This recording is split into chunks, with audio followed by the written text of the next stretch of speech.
WIBF Rochester, the sports leader. 95.7 FM and AM 950. The Fan, Rochester, an Odyssey sports station. It's time to start the show and talk about the sports we saw. Inside jokes and takes from Danger and Battaglia. Bills and the Sabres and the Ambers. Who gave a microphone to these jerks? Welcome to the sports bar, that's where you are. Welcome to the sports bar, that's where you are. Welcome to the sports bar, that's where you are. With Danger and Battaglia. Hey there! A good afternoon to you as we welcome you on into the Sports Bar, Rochester's only local sports talk show. Glad you're listening along at 95.7 FM, AM 950, the Fan Rochester, and the free-to-download Odyssey app. Also on our YouTube and Twitch streams, you can watch the Sports Bar on our channels at the Fan Rochester. Like and subscribe while you're there. I'm Danger. That's Battaglia. I don't think Brownie and Tasker touched on this, so let's start off right at the top with some breaking news. Breaking news in the Sports Bar. Ow! Ow! Ow! It really hit me. I didn't know it was coming back that far. The Knicks just fired Tom Thibodeau.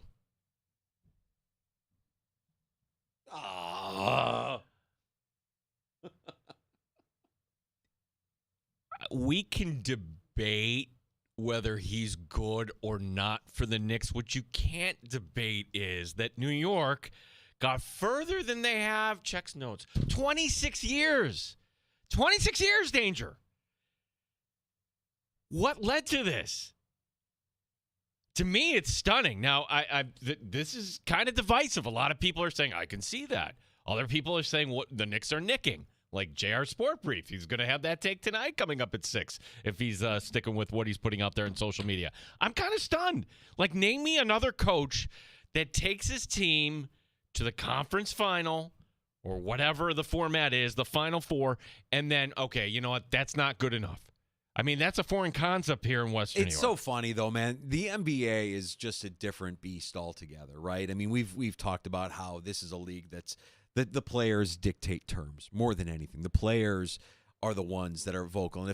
And this is, I think this is true in the NFL. I certainly think it's true in all professional sports, but it's masked more in the other professional sports than it is in the NBA. Like, I could see if you're a Knicks fan, you're like, what's the justification for firing Thibodeau? You could make the argument that the justification is he probably said, I need a big man that can defend. Well, we'll get you Karl Anthony Towns. Well, he can't defend. Well, I can coach him, and he will defend with me coaching him.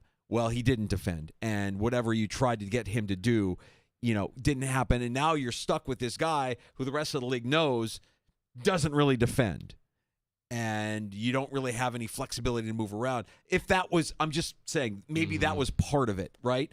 Or it could just be as simple as, let's go back to Denver. Okay, Denver a couple of years ago wins a championship. Denver is contender. 1 week before the end of the playoffs, Michael Malone fired. What? Wait, how? Why? You're developing Jalen Pickett. This is a fun team. The GM and the head coach, we read about it now. They didn't get along. So was this Leon Rose saying, I'm the alpha here, and I'm not happy with the way that we didn't use our bench. People are saying we don't have a good bench. How will we even know since we didn't use them? Right. So it could be any number of reasons. It's fascinating to me, and it's kind of ballsy. Now everybody's saying, okay, Malone would be the leading candidate in New York. Leon Rose doesn't make this move if he doesn't know who he has. What about up. Brunson's old man? Is he still on the staff? He's not qualified for that. No, I'm saying, is he still sticking around? Like, will he stay through a regime change? Oh, I see what you're saying. Yeah, I mean, like that. How much does that play into this move as well? And then let's not forget. I mean, the Knicks. For JR's take of the Knicks are gonna nix this thing up. They still have a really, really crappy owner. I mean, like, he is terrible, right? So how much of a buffer do you have between ownership and head coach? Is the GM able to protect, but only to a point? Do you have an owner who's vocal? And this kind of goes to the theme of our show today. Yeah. We'll tell you who's stopping by later on in the sports bar when we talk about the Buffalo Sabres. Oh, so you're saying that this was the owner saying, we should have won game one. We were the better team against Indiana. I mean, get somebody else in here. Right. Maybe enough is enough. I mean, again, the guy who's signing the checks, ultimately, is the guy who's responsible for the success of the organization. And, Dolan is impossible. We always joke, the Bengals in the NFL, the Bengals are a dysfunctional organization. You see it on display time and time again. And it starts at the top. It starts at the very, very top with the ownership of that team. And in recent years, they've been able to mask some of that dysfunction because they have a really talented quarterback. Well, the New York Knicks have a really talented quarterback now in Jalen Brunson. That they were able to mask some of the dysfunction with what you would think is a competent head coach and some success in the postseason. Let's also kind of call it for what it is. An Eastern Conference that was down this year. Sure, Cleveland won a lot of games, but were they there? Like, you had a 5 seed get to the final this year. It's not going to be as easy next year for the Knicks, you would think. You would think some of these teams might retool and everything. Philadelphia was off the map. Like, some of these teams will be back next year, but of all those theories, I think that's the one. I think, like, Dolan from above saying, all right, you know what, I'm going to make this move myself. Right. And I get it. You're the GM, but this is enough is enough. These guys are influenced by those that are around them. And if you have somebody of influence around the owner saying, yeah, I mean, you might want to go to your bench. These guys are beaten up. They're worn down. They can't hang with the pace of the Pacers. They move too fast. And you're grinding these guys to a pulp. Maybe we should get somebody who can actually manage a roster. Ryan Hickey. Tom Thibodeau is the Sean McDermott of the NBA. Oh! Well, he does bring teams to a certain point. Oh. That stings. Did the Pacers win that series or did the Knicks lose it? I think the Pacers won it. Yeah. This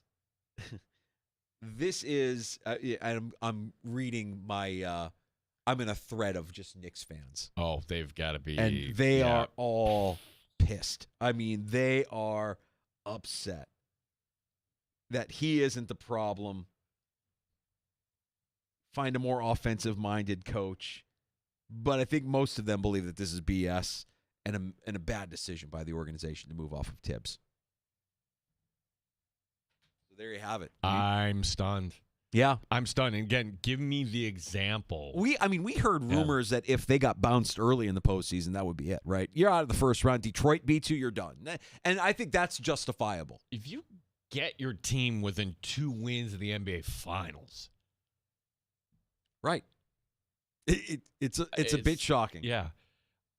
I mean, does anybody, like if you're going to use the standpoint of, hey, players kind of have, I don't think Brunson wanted him out. I don't have any inkling that Cat would even have that cachet. Kind of stunned. Yeah. Well, we'll continue to discuss the Knicks moving off of head coach Tom Thibodeau and what could be next for New York's team. I mean, this was a fun ride for the last couple of years, and I hope the team continues to be fun. I don't know what other changes will be afoot, but depending on who they bring in there, it might, who knows, maybe you get an offensive-minded guy in there and you move with a little bit more urgency. And I still think you need to be able to defend. I think that, that's going to help you win championships, obviously, but Tibbs out in New York. He's owed $30 million guaranteed. So maybe that's not from the owner. You have to run this by the owner. Yeah, like you're not making this move if you're Leon Rose. Who's next? You can't get somebody with that team to come in and cut their teeth. It's got to be Malone, right? Some people are throwing out there Jay Wright. Jay Wright feels like the Bill Cowher analogy, if you could use that. But Bill Cowher is retired. Like, Jay Wright is not coming back to the hardwood. I could be wrong. And on where that, does Tibbs go next?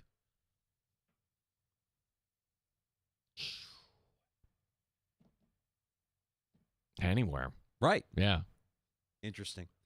And we've seen that in the NBA too. I mean, new head coach, change the dynamic, change the messaging. You find immediate success. You saw what's going on in Houston. You got some young talent. You get a fresh voice in there. Houston's good now. Detroit, Same thing going on there. Where's Tibbs going to go next? Tibbs just looked like a New Yorker. He was just miserable, just kind of terrible haircut. I mean, just like he fit the city. I tell you, this is not going to go over well, Danger, because you look back at the next season, okay, that exceeded expectation, even though it kind of sucked at the end and you're looking at it maybe as a missed opportunity. Normally, when you're having an end of the season when you're feeling a little bit good, you don't fire the coach. Yeah. Well, there you have it. We'll see what's next. We'll continue to discuss through the course of the afternoon as we welcome you into the sports bar. We've got a fun show lined up for you along the lines of what we were just talking about. Owners who maybe are getting meddlesome, owners that come in and make some of these tougher decisions. What's going on with Terry Pegula and the Buffalo Sabres? We've got a good piece from Matthew Fairburn on the relationship between Pegula and his GM, Kevin Adams. The rise of Kevin Adams through the ranks, where he's at, what he's done, and what could be next, and Terry Pegula's influence in all of it. Yeah, I mean, it seems like we really didn't put a spotlight on Kevin Adams because probably the time that this happened, it was the offseason, it was the pandemic, it was a name we were all kind of familiar with, but you look at it now like, wait a second, how did he get to be a general manager that way? It's something that I would encourage anybody to go read Matthew Fairburn's piece. But, gosh, Kevin Adams is only one of 6 GMs in the NHL who have never been an assistant GM or president of hockey operations. Of those 6, he's one of 2 that's never scouted or consulted. Yeah, you were on business. Okay, you just kind of run that. And we're going to be efficient and economic and whatever other word Pegula put in there. Yeah. But it's not only that, but where do the Sabres go from here? Matthew Fairburn coming up in the 4 o'clock hour. Man, and there's an angle in there that I can't wait to talk to Fairburn about. There's a cultural concern in the organization that the Bills take precedent, that the Bills are the priority, that the Sabres will take the back seat to whatever the Bills have to do. And because Pegula owns them both, it's a balancing act, right? And what exactly is the commitment by the team, by the owners to the team when you have this gigantic responsibility with the Buffalo Bills? Matthew Fairburn of The Athletic to join us right around 4:30 and share some notes from his piece on the Buffalo Sabres, Kevin Adams and Terry Pegula. And the Bills with an open practice today to the media. OTAs continue. Matt Perino covering the team will stop by here in about 15, 20 minutes from the Syracuse Post-Standard. Yeah, and the Shout podcast. And what's your headline story from Bills OTAs today? Oh, my gosh, Josh Allen wasn't there. He got married on Saturday. Right. Like, are we upset that Josh Allen wasn't at OTAs today? Yeah. You had a couple of absences outside of Allen. Of course, we knew James Cook wouldn't be there as well. Joey Bosa has the calf injury. Cam Lewis absent as well. Taron Johnson practiced in a red non-contact jersey. Not that there's going to be contact at this stage of the off-season program. And then you had a couple of Bills off to the side, present but not participating in Spencer Brown, DeMar Hamlin, Balin Spector. Even saw Josh Palmer kind of come up lame, but nothing looking too serious here. Mandatory minicamp getting underway for the Buffalo Bills a week from today. Yeah, that's what we're kind of gearing up to. So what were Matt's observations today? Both coordinators speaking, so we'll play some audio throughout the course of today as well. Matt Perino, our buddy from the Syracuse Post-Standard Shout podcast, coming up at the bottom of the hour. You can join us at 866-4FAN any point this afternoon. We keep our phone lines open for you, 585-866-4326 if you want to pull up a stool and join us here in the sports bar. Yeah, as we actually got a little play on the Infinity Sports Network today. This morning. My goodness! Thank you very much to. Yesterday we had our guy Bill Writer Than You, and his new producer, who we've known for many years. We love him, but sometimes he drives us nuts. Ryan Hickey with that take, and Writer had only read, actually hadn't heard the quote he said, but. To hear that played back and Hickey trying to defend it to this day. Sometimes you have a bad take. It's okay to say, it was a little off on that. Hickey's not doing that. No, he says in 5 years you'll remember this take if Caleb Williams wins a Super Bowl before the Buffalo Bills. I'm like, Okay. Hey, look, I would love that more than anybody, but I'm not saying that that's happening. That's not a take I'm willing to put my name on. But Ryan Tickey with the take last spring that the Bills should trade Josh Allen to the Bears for the number 1 overall pick so that the Bills could have selected Caleb Williams. That's the take that when Ryder heard it for the first time yesterday when he joined us, you're fired. Hickey, you're fired. Get out of here. I can't take you anywhere. This isn't working. This isn't worth it. So yeah, them recapping that this morning on Ryder Than You just after 10 o'clock this morning on the Fan was a lot of fun, and all in jest, of course. I know Zach is a little upset that I claimed ownership of Hot Take Hickey. I don't. You want didn't that. say you. You said it the collective we. We dubbed him as Hot Take Hickey. I don't want to take away from the ownership that Zach Gelb had of Hot Take Hickey when Zach did nights on the Fan of Rochester and dubbed him that for the first time. He is Hot Take Hickey. And nobody can take that one away from him. He's not backing down. He's not moving the goalpost. He's standing by it. And okay, all right. It's a horrible take. Well, it's funny when we bring on national experts because we're so close to the flame here with the Buffalo Bills, right? And sometimes you just need somebody to back the lens out and like, okay, what is it going to take for this team to actually get over the top? And I think there's just two simple takes here in recent years. One from a guy locally that we respect, Tim Graham, we had him on, and his answer was just luck. Sometimes you just need a little bit of luck. Okay, sure. And maybe it'll fall into place one of these years.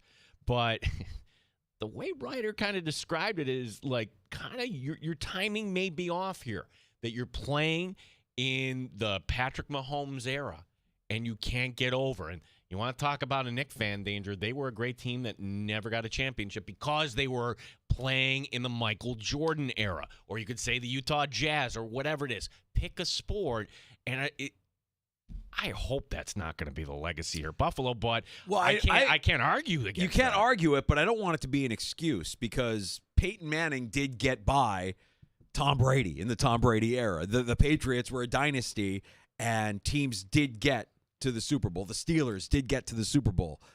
The Colts did get to the Super Bowl. The Bills can get to the Super Bowl. Like, that shouldn't be an unrealistic expectation given where they are, who they have on this roster, and what's in front of them. They've beaten the Chiefs. They know how to beat the Chiefs. If it is simple as we had the ball with a chance to win the game at the end and we didn't execute, fine, but we need maybe we don't play it that close. Maybe we do what we need to do so that it's not going to come down to one possession when it's all said and done. I get it. It's inconvenient, but it can't be an excuse. It can't be, and I love that Colts analogy because we were saying the same thing about Peyton Manning and Tony Dungy, and look at this team. They can't get over the hump.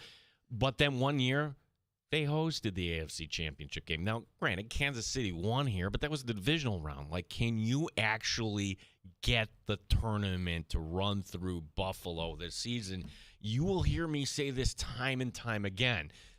That's the pathway that is the best for the Buffalo Bills. It's indisputable. Be the 1 seed. The schedule, the way it lays out. If you are healthy, this is attainable for Buffalo this year. Back to OTAs today. You mentioned that we heard from the coordinators, all three of them, Joe Brady, Bobby Babich, and new special teams coordinator Chris Tabor, all speaking to the media. And one of the questions Joe Brady had to field was on his star running back, James Cook, and his absence from the voluntary portion of the offseason workouts. I think you guys know by now how I feel about Jimbo, and look, that's stuff that's besides me. I don't make those decisions and whatnot, but he was obviously huge for us last year, and I'm excited to, when he is here, to be able to get with him. It's I obviously love Jimbo, but it's just like whenever someone's not here, it's a great opportunity for the guys that are, and seeing Ray and Ty and Diev and Frank just get those opportunities. Like, everybody kind of benefits from that, and but I am excited whenever Jimbo is back with us. Joe Brady's going to be a head coach by this time next year. That was coach speak. Joe Brady's going to be a head coach by this time next year. That clip right there was all I needed to hear to know. Performance aside, because you expect the Bills offense to perform at a high level again, 30 points a game, lead the league, blah, blah, blah. That Joe Brady will be a head coach by this time next year. Pick a team. Colts. He was smart enough to say, no, the Saints, no. I'm not going anywhere near that. Cardinals? Ooh. Where else? Miami. Ooh, Miami. Miami. You think in division? In division. Miami. Oof. Boy, we haven't done this exercise. Tough. Who's getting fired in the NFL here in the sports bar? Yes, Mike McDaniel, you're fired. Tough. All right, let's get to Matt Perino, who's at practice today and, heard from all three of the coordinators as well. We'll get his thoughts on today's session as the practice was open to the media. OTAs continuing in Orchard Park. Matt Perino covering the Buffalo Bills for the Syracuse Post-Standard. Our guest next on The Fan Rochester.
update. Breaking news in the sports bar as the New York Knicks have fired head coach Tom Thibodeau. Thibodeau leading New York to the playoffs in 4 of his 5 seasons, including leading the team to the Eastern Conference Final this season. To the Buffalo Bills, Josh Allen not at OTAs today. Offensive coordinator Joe Brady giving his observations. What I've been the most impressed with those guys is their care for understanding and learning our offense and how we do things here. It's been really cool to just get these guys that are playmakers being able to see what they can do and try to get a feel of and learn them. Just because a guy was utilized in a certain way somewhere else doesn't mean that's the only way they can be utilized. Matt Perino, Syracuse Post Standard in the Shout podcast, joining us next year in the Sports Bar. Rochester Red Wings opening a series tonight in Worcester. The Yankees hosting the Guardians. The Mets continue their series out in Los Angeles. Gene Battaglia, the sports leader, 95.7 FM and AM 950, The Fan, Rochester. Pull up a stool and join us. 585-866-4FAN. 866-4326. The Sports Bar with Danger and Battaglia on the Sports Leader, 95.7 FM and AM 950, The Fan, Rochester. Matt Perino covers the Buffalo Bills. You can read his work at Syracuse.com. Also co-host of the Shout podcast.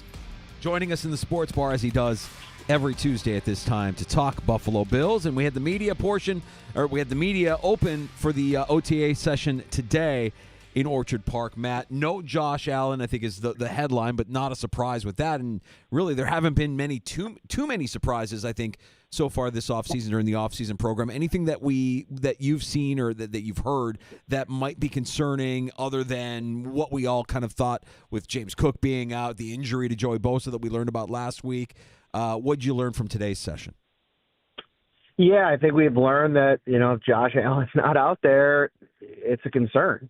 And I mean, listen, this is the case for almost every team in the NFL. Like, we've talked about this on the show a bunch. I know that you could probably always look to upgrade your backup quarterback situation, but most backup quarterbacks, you're probably starting at 33. Otherwise, they'd be a starter somewhere.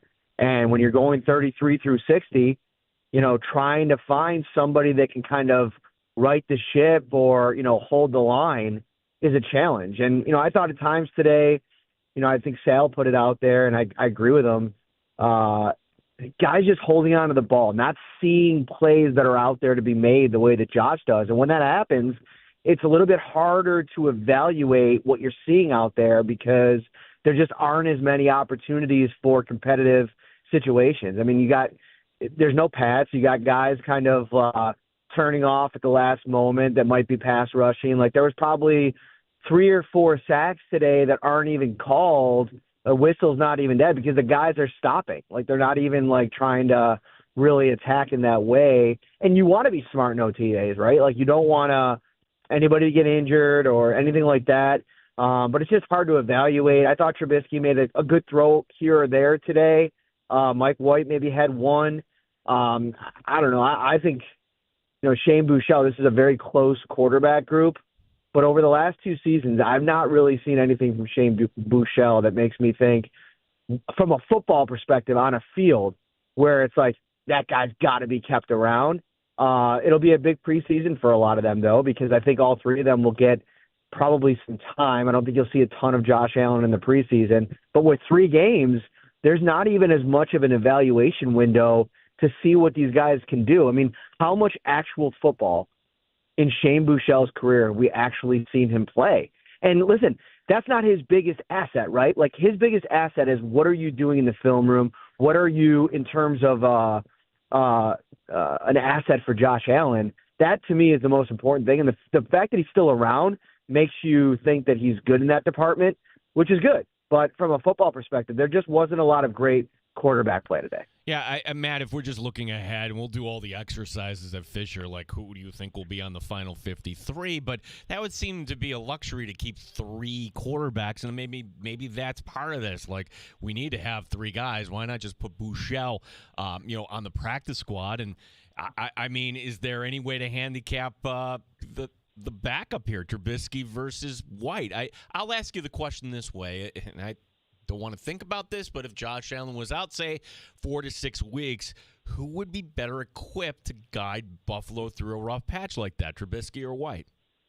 Well, I think, like, if you go back to 2017 and what Sean McDermott was able to do with, I think, a limited offense, right? Like, they had to reimagine it a little bit. Tyrod was very much talked about as a game manager and not willing to make mistakes. Like, Mitch Trubisky is the ultimate game manager. I mean, like, in a practice scenario, when you have a guy that checks down as much as he does, and I'm not giving anything away from today's practice, I'm just talking about in general. I mean, he will default to that easy check down a lot of the times, and he plays like that. If you watched him in any game in Pittsburgh or in Buffalo or the last couple of years, and we all remember Chicago, I mean, that's the way that he plays, and that is the polar opposite of what you have in Josh Allen. So in a lot of ways, I think Joe Brady would be tasked with running a completely different offense if Trubisky goes in there. Now, with Mike White, I think you have a little bit more of,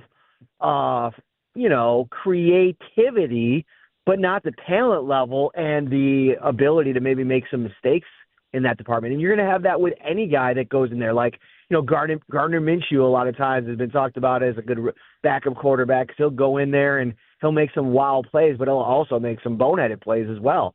So it's, I just think if Josh Allen's out for any amount of time, unless you have some young quarterback, maybe like a Joe Milton or something like that, the way that he came and played for the Patriots last year, like that's the kind of backup quarterback I think you can get excited about. The majority of them, I don't think, are going to be able to keep the ship afloat.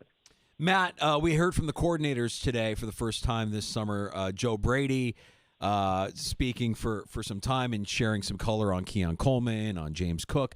And after hearing his comments to you guys, I'm convinced that by this time next year he's a head coach in the NFL. Did you leave with any impressions of Joe Brady? I mean, he probably could have been a head coach this hiring cycle, but if the Bills' offense does what we all think it will do this season, what percentage do you put on Joe Brady being back in Buffalo by this time next year? Yeah, he's obviously really come into his own. I think, one of the questions that stood out to me today is, how do you get better?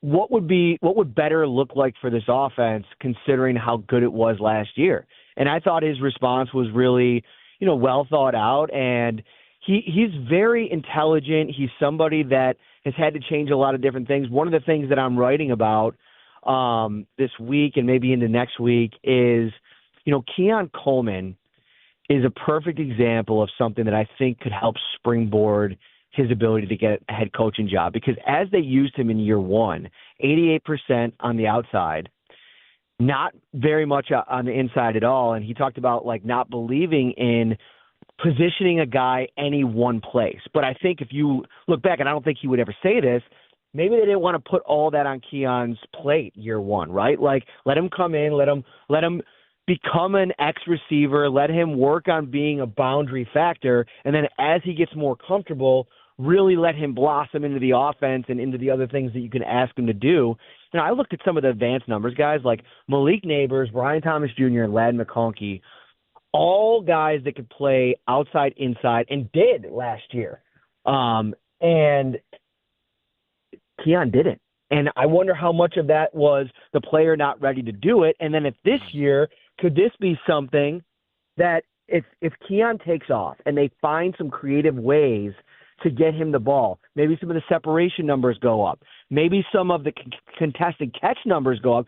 That's another thing that I was surprised to see is his contested catch ability was one of the things that people talked about. Well, the percentages don't really bear that out. And I think if you go back to LSU and where his kind of brand was built was that wide receiver room and Justin Jefferson and Jamar Chase. And, they believe in Keon Coleman. And the way he talked about him today, that's a big piece of it as well. So I think that, Joe Brady's ability to continue to keep this offense humming while also maybe developing some players that there's questions around. I mentioned we talk about Keon Coleman. Dalton Kincaid's the same thing. Can Joe Brady finally figure out 12 personnel in this offense? Because if there's any semblance of a consistent 12 in this offense, to me, I think you'd be nuts not to sign him as a head coach. The other piece of this, guys, is, though, not to belabor this talking point, but what if, Ben Johnson took a couple of years to really land on the spot that he likes? because of when teams hire their coaches, and because you expect the Bills to be one of the final teams left going into this year, does Joe Brady, if he doesn't get the job that he really wants, does he say, well, that's not going to work for me. I'll continue to hang out with Josh Allen where I'm having a consistently top 5 offense and I'm going to have my pick of the job that I want. Right. That could be a place where the Bills luck out and are able to keep him longer than expected. Yeah, Matt, I was going to ask you about the safeties. I'm going to table that just for a second because I want to ask you a follow-up when you're talking about the 12 personnel. And there's a rookie on this team I want to learn more about because you see some of the pictures, you hear some of the reviews. What are your initial impressions of Jackson Hawes? Oh man, I'm all aboard the Jackson Hawes hype train, and to a point where I actually think that he's going to be, I don't want to say a bigger part of the offense, but like more productive as a pass catcher than I think we all thought when they drafted him. I mean, everything was about like being the jumbo tight end and an extra blocker out there, which I think his acumen in that department is significant, and I think that that's going to be a big piece of why he's able to get on the field, especially early. But his hands in OTAs, I know that there aren't pads yet, but he's been really a reliable target. I think that, that's something that in this offense and the way that they develop guys and getting to a place where you have a longtime NFL tight ends coach in Rob Boris, who's done a really good job with Dawson Knox, who I think in a lot of ways, I don't want to say they're similar because they're different profiles, but I think Hawes is a lot more athletic and more of a playmaker than he's even given credit for. And I think Knox was kind of in that department too. His athleticism was something they talked about, but he didn't do a lot of pass catching at Ole Miss because they had DK Metcalf and A.J. Brown. A lot of that was projection. And I think that there might be some projection in Hawes a little bit. And it's a good move going into a year where you have Dalton Kincaid going into the third year of his rookie deal. You're going to start thinking about extension next offseason or, fifth-year option, all those kinds of things. And then Knox, after this season, you can maybe move on from him if you decide to do that just from a fiscal situation. So if you are really high on Hawes in the 5th round and somebody that you think can develop and kind of checks boxes with Aaron Cromer and with Rob Boris and Joe Brady, I really like the addition. Everything I've seen him on the practice field so far lines up with the expectation. While we're talking about pass catchers, there's a lot of hype around Elijah Moore and Josh Palmer, the 2 new wide receivers here brought in through free agency. What takeaways, if any, do you have of some of these other pass catchers for Josh Allen here later this summer? Yeah, I think Palmer, it's been, not much so far. Again, pads aren't on. He seemed to tweak something today. Yeah. I didn't see what it was, but he left practice and then he returned later, but never participated after he did return. There's actually a host of names that didn't practice today. Spencer Brown, Josh Allen, obviously, Cam Lewis, Balin Spector, who, man, if you want to talk about a guy that's just been hit with the most, frustrating injury battles over the course of his career, it's like every season. Like we get to some type of camp and Balin Spector's dealing with something, and sometimes that ends up being a career. But more, the more that we go along here in camp, the more I feel like he's going to be a significant part of what they do on offense. And I asked Trey White about Keon Coleman today, and he gave me a good answer. And then he immediately pivoted to Moore, like as his next guy you wanted to talk to about. And I didn't even ask him about him. And like his just like twitchiness, his quickness, you see it on the practice field. Of course, you can't hit yet. There's no pads, but he moves well and he's a reliable guy. Like his catch percentage over the last couple of years in Cleveland especially have been really good. I think it was just a bad spot for him to land with the Jets early on, and Cleveland just has not had good quarterback play. We are going to see, I think, the ceiling of Elijah Moore in 2025 in this offense because of where he landed. You can't doubt the talent that this guy brings to the offense, the separation numbers, the quickness. I think the route tree. I know Matt Harmon, who does the reception perception, I was listening to him talk about Keon Coleman in preparation for this week, and he was talking about Moore and his ability to separate against man coverage. And that's something that the Bills just lacked last year. They brought in Palmer to do it, and now they have Moore to do it. And I think they have a nice collection of players. And I still think that there's there's room for Curtis Samuel to carve out a role, a more consistent role for himself in this offense now that Mac Hollins, who played a ton of snaps for them last year, and Cooper as well, aren't in the fold anymore. So go back, because Elijah Moore, what you're saying is true, and I'm just wondering if the mistake he made his rookie season with the Jets, they have a big win at Lambeau, and supposedly he complained about targets or whatever it was. Has he had a tough time kind of shaking that perception that he's that sort of guy?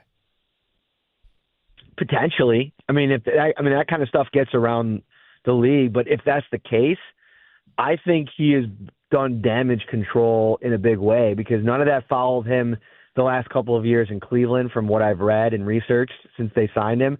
And everything that he said since is about, accepting your role, being a good teammate, learning as much as possible, embracing the everybody eats mentality. This guy knows this is the best chance that he's had in his career. And I think he's fully prepared to take advantage of it with a quarterback that I think most receivers in the league would love to be able to play with. So I think that's a distant memory. And I think part of that, too, you never give a guy a pass for something like that, I guess, but you do have a little bit of understanding for the fact that so many players that go through that organization have problems. And part of that could be the kind of guys that they go and bring into their organization. But part of it, too, is just the culture. I mean, some of the stuff that came out about the ownership group there and, the Madden ratings and just the overall culture. I mean, watching Hard Knocks a couple of years ago, I was out on Robert Saleh as soon as I watched that. I mean, him and Mike McDaniel, I don't know if two head coaches since Hugh Douglas. Was it Hugh Douglas? Hugh Jackson? Who was that in Cleveland a couple of years ago? Hugh Jackson, yeah. Jackson. That was the all-time, for me, worst coach performance on Hard Knocks. Yeah. Saleh and McDaniel weren't much better. And to me, that's indicative of the whole problem within that organization. And I know Aaron Glenn, you're reading about what is he implementing Bible study, and he's doing some other things to try to fix the culture there.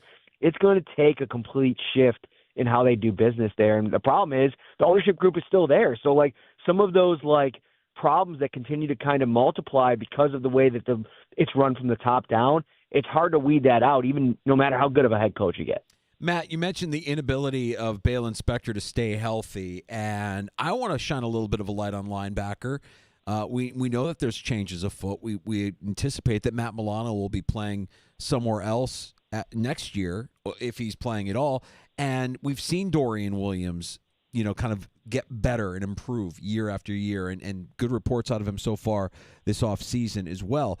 How do you think this plays out? Is there a rotation at linebacker with Terrell Bernard being the constant? Potentially. I also think if I think like the Bills think, right? They always talk about being positionless and being able to do multiple things.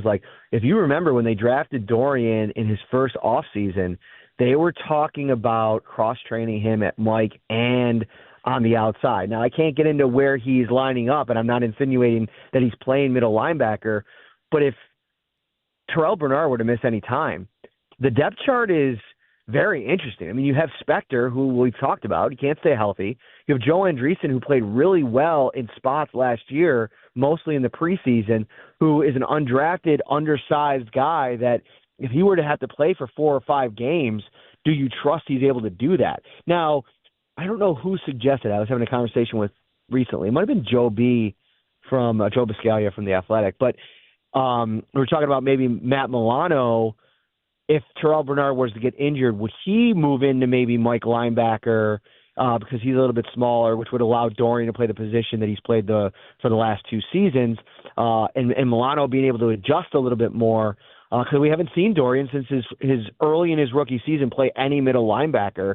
But I also think because of their scheme, maybe we're talking about it being too complicated because the safeties have a lot of role in calling the defense. I know Terrell Bernard kind of wears that green chip, and he's responsible for calling things. But I think you could spread the wealth there with some real experienced players in the secondary and at the second level with Milano and go from there. I think they're going to have to find a way to get Dorian Williams on the field. I think he's young. He's fiery. He has that ability to hit hard and make big plays that I think are key momentum kind of plays. So maybe it's something where, you really like Matt Milano being able to diagnose and be measured on first and second down, and then you bring in a firecracker like Dorian Williams on third down, let him kind of, play in coverage a little bit, but mostly like seek out the run game, maybe act as a blitzer. He's so fast and he hits so hard that I think that's where you want to try to use him. But going into year 3, to me, Dorian Williams is, if Milano wasn't a part of the situation and we were going into this season with Bernard and Dorian Williams, I'd be talking about Williams as potentially the biggest, upstart kind of player on the roster, chance to maybe take a significant step up. Pop quiz, who led the Buffalo Bills in tackles last year? Dorian Williams, wasn't it? Yeah, Dorian Williams. People that would trip a lot of people up, and part of it was Milano couldn't start the season. Bernard was out, but he made some plays last year. Matt Perino, Syracuse Post Standard, Shout Podcast, joining us here. Now the safety question. We heard Bobby Babich talk, and as we're looking on offense, okay, can Keon Coleman make that jump? Cole Bishop, can he make that jump? Is he going to put now? So I'm clear here.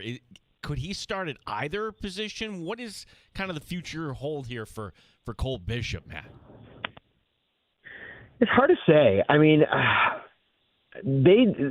every time we ask Sean or Bobby about the safeties, their first usual response or retort is about how both of those guys do multiple things, and they go back to Hyde and Poyer too. Like, they both excel in the box, or, which I don't think Micah Hyde did, especially later in his career, but could they put him there and trust him? Sure. And play in the deep part of the field. And it was interesting to hear Bobby allude to almost like a defense of Taylor Rapp and his ability to play the deep part of the field. I think they look at him as a well-rounded safety. And I do think when he's been healthy and available, he's given them really good snaps. I mean, he's been a really, I would say, above average to really good safety for them when he's played. The problem is there's times when he just is unavailable. And that's something that if you look at the depth in this room, you have DeMar Hamlin, who obviously knows the system. You trust him at least a baseline level, but there's obviously concerns about the ceiling and how high of a level he can give you consistently, especially against some of the better offenses. You have a guy like Derek Forrest, I think, is interesting. And then Jordan Hancock, to me, is he's like the wild card. They drafted him because he's a kind of a hybrid player. He can do multiple things. They love that. But it feels like they're leaning into safety. Sean McDermott said that's the plan right now. And then Bobby said today they have a very detailed approach to how they're handling his development, which I thought was interesting. I wish I hadn't gotten there yet because I was rushing from the airport. Me and my wife we took a one-day trip to Disney. We're just absolute sickos. It's our 15th year wedding anniversary, and I said I surprised her I said we got one day. The only day of the week of our anniversary that we could fit it in is on Monday, and the problem is we got to be back first thing the next morning because I got to go to camp. And so we did. We fit it in. We did Epcot and Magic Kingdom. So I was driving to the facility when Bobby was going, and then I was able to get there right before Joe started. And him talking about Jordan Hancock, I would have loved to have followed up on that, and something that as we get to training camp, diving into what exactly that plan is for Jordan Hancock's going to be interesting. I'm just curious, Matt. Give us some parenting advice. How did you sell this to the kids that mom and dad were going to Disney without them? We brought over I can't say their favorite, but one of their favorite aunts to sleep over at the house and watch them for 2 days. And that was like, I don't want to say as good as going to Disney World, but it was pretty close. And we also, they got to play all their games that they play. And not a lot of rules when mom and dad aren't home when she watches the kids. So that's when the aunts and uncles are coming over, it's a totally different ball game. We also sold them on, this is the first time we went to Disney. I went to Disney in the month of June, July, or August. Boys, okay, this is a different level of commitment, okay? No. I don't know. So I could drop this because I don't think Lucas is going to watch this episode, my son. We're going to Universal. Guys, we're going to Universal on July 31st, okay, which is Harry Potter's birthday. My son's birthday is the same exact day. Okay. My son's a huge Harry Potter fan. And what's going to be challenging about this is that is the red and blue game. right around there. So I'm going to miss, I think, a day of camp and the red and blue game. But we don't know how much longer he's going to be as like into Harry Potter as he is. Like he's read the series probably like 5 times, maybe 10. Jeez. And it's almost like he's always kind of reading the books. And, he loves Harry Potter. So they just redid the park and they got the rides and did this. So we're going to do that. But July 31st, I mean, that's love, man. That's commitment because it is hot out there. Yeah, it is. It is hot. I want no part of Orlando, Florida, or any of those theme parks in the middle of summer. Thank you. I did it twice, 4th of July. No, it was fun.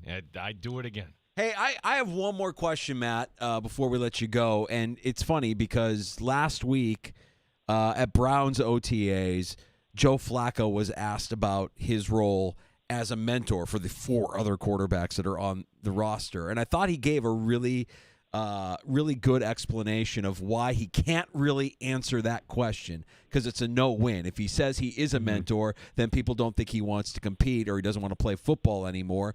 And if he says that he's there, then he's not a mentor. He's a jerk because Trey White spoke today. And I think a lot of people look at Trey White and they look at the first-round pick, Max Harrison, and they think kind of the same personality. There's a lot of similarities there. Harrison's got this amazing speed, and they got Trey in the room now. Can Trey be that mentor? What's Trey's approach that you get from him, from his words, as far as how he fits into all of this, returning to Buffalo this year? So I was actually talking to Keon Coleman for most of that, so I didn't hear it, but it was told back to me. So I'm pretty sure what he said was when he got here, he remembers being a first-round pick and the expectations and how hard it is to be a rookie. And there were people here when he got here that took him under their wing. And that was really something that meant something to him. And he's going to attempt to do the same thing for Harrison. They're all going to compete to play, right? But I also just noticed a different mentality for Trey since he did a 15-minute press availability today. Before he left, we hadn't talked to him outside of one time coming back from the injury for 2 years. He just didn't do media. Whatever was going on from a mental perspective, he was fighting through stuff. And I think just the mentality that he's taking coming back here is, one, he's very grateful for another opportunity. He's very grateful to be back with this team in this city where both of his kids were born. And I think that breeds the kind of mentality that he's bringing to that room. He's the vet. Benford's on his second contract, but he's still, as a matter of fact, I was talking to Keon today, and he yelled at me because I called Elijah Moore and Josh Palmer veterans. He's like, you can't call them veterans. Veterans are 8 or 9 years in the league. They're 25 years old. They're still young. And I'm like, respect. Call me out on that. That's completely fair. And I said, so what about Curtis Samuel? He was like, yeah, he's kind of a vet, but he's young too. He's 28. I'm like, all right. So what is a vet? What is a vet at this point? But I will yield to Keon on that point. Trey's a legit vet. He's been in the league. He's been through trials and tribulations. He's been an all-pro. He was a first-round pick. And I think that kind of player in that room is something that Kaiir Elam never had. He had Trey, but Trey was coming off the injury and I think in a different headspace. This version of Trey, I think, could be a real mentor for Harrison. I think he's willing to do it. Matt, when is the next Shout podcast drop with you and Ryan? What can we look forward to here on Syracuse.com? We will drop that today, sometime between the 4 and 5 o'clock hour, and a very controversial play. There was a pass from Trubisky to Keon Coleman with Hairston in coverage, and I have 3 different accounts of what happened on this play. So I'm going to talk through my vantage point on the show and explain what I think I saw. But some good competition out there today. The plays that we did get when Keon and Maxwell Hairston lined up. Getting closer and closer to the mandatory portion. A week from today, we'll talk to you about it then. Matt, enjoy the rest of your week. Thanks for the time, as always. Thanks, boys. Take care. Matt Perino covering the Buffalo Bills at Syracuse.com and the Shout podcast. Yeah, mandatory minicamp a week from today. OTAs continuing in Orchard Park. I think the backup quarterback thing is something that we'll all kind of focus on, but let's not kid ourselves. If like Josh Allen is gone for how long, this team is not going to be able to We don't talk survive. about it, Gene. We won't even talk about it. Trubisky's not going anywhere. Trubisky's the backup quarterback. Trubisky was at the wedding. Trubisky, and like if that matters, if relationships matter, then Allen likes Trubisky, having him around. This is his second time with the Buffalo Bills. He, obviously spent that one season coming out of Chicago. Guys like that, guys like Dawson Knox, like if they're that tight with Josh Allen, they're made. They're not leaving. They're not going anywhere. So then Mike White, you could just easily, Practice squad. Practice squad. Some other team wants him, then you cross that bridge. Yeah, and I think Shane Buechele probably hits the bricks. Camp arm. Yeah. All right, great stuff from Matt. Appreciate him giving us some of his insight there from today's practice, open to the media. We'll discuss more of what we learned from today's session throughout the course of this afternoon, and we'll be joined next hour by our buddy Matthew Fairburn of The Athletic, covering the Buffalo Sabres in a very interesting piece that he wrote on the relationship between Terry Pegula and general manager Kevin Adams, the rise of Kevin Adams, and some of the struggles behind the scenes with the Buffalo Sabres during this unbelievable playoff drought. If I had to ask you the question, what will prevent the Buffalo Bills from reaching and winning the Super Bowl this year, what would be your number one answer? And it can't be, well, it's the opposition. No, we're just looking at the Bills here. What is it? I think there is one thing. I'll explain, and it's not like hope is lost, but it's something I'm certainly going to be focusing on. Okay, we'll get to that. We have Matthew Fairburn joining us in the 4 o'clock hour, and your calls at 866-4326, 585-866-4FAN.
HD2 Rochester and streaming online and in the Odyssey app at The Fan Rochester. The sports leader, 95.7 FM and AM 950. The Fan Rochester, an Odyssey sports station.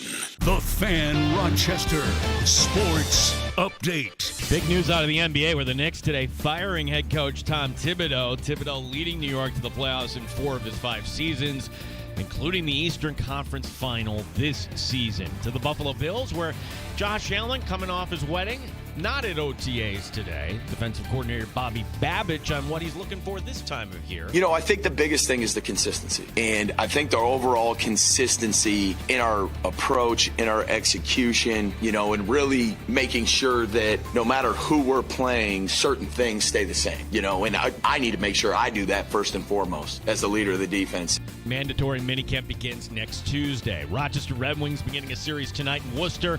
The Yankees hosting the Guardians. The Mets looking to make it 2 in a row against the Dodgers.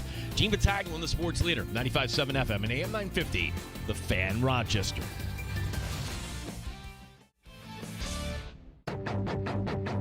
The Sports Bar with Danger and Battaglia. The more consistency that you can have with the people you're playing with, specifically at the level you're playing with, the better off you'll be, right? You build a rapport. Look, we're 4 days into OTAs, right, with no pads. It's important, but I don't live in the world of, hey, the production is everything right now. Josh Allen, as expected, not in attendance. Not on the field, Spencer Brown and DeMar Hamlin. James Cook also not in attendance. Mike Danger. How did you fall for the Taylor Swift scam? She scammed you all. She completely scammed you all. She's a gangster. She's an absolute gangster. I'm going to say no more because I don't want to knock on my door. Gene Battaglia. Hey, your boy here.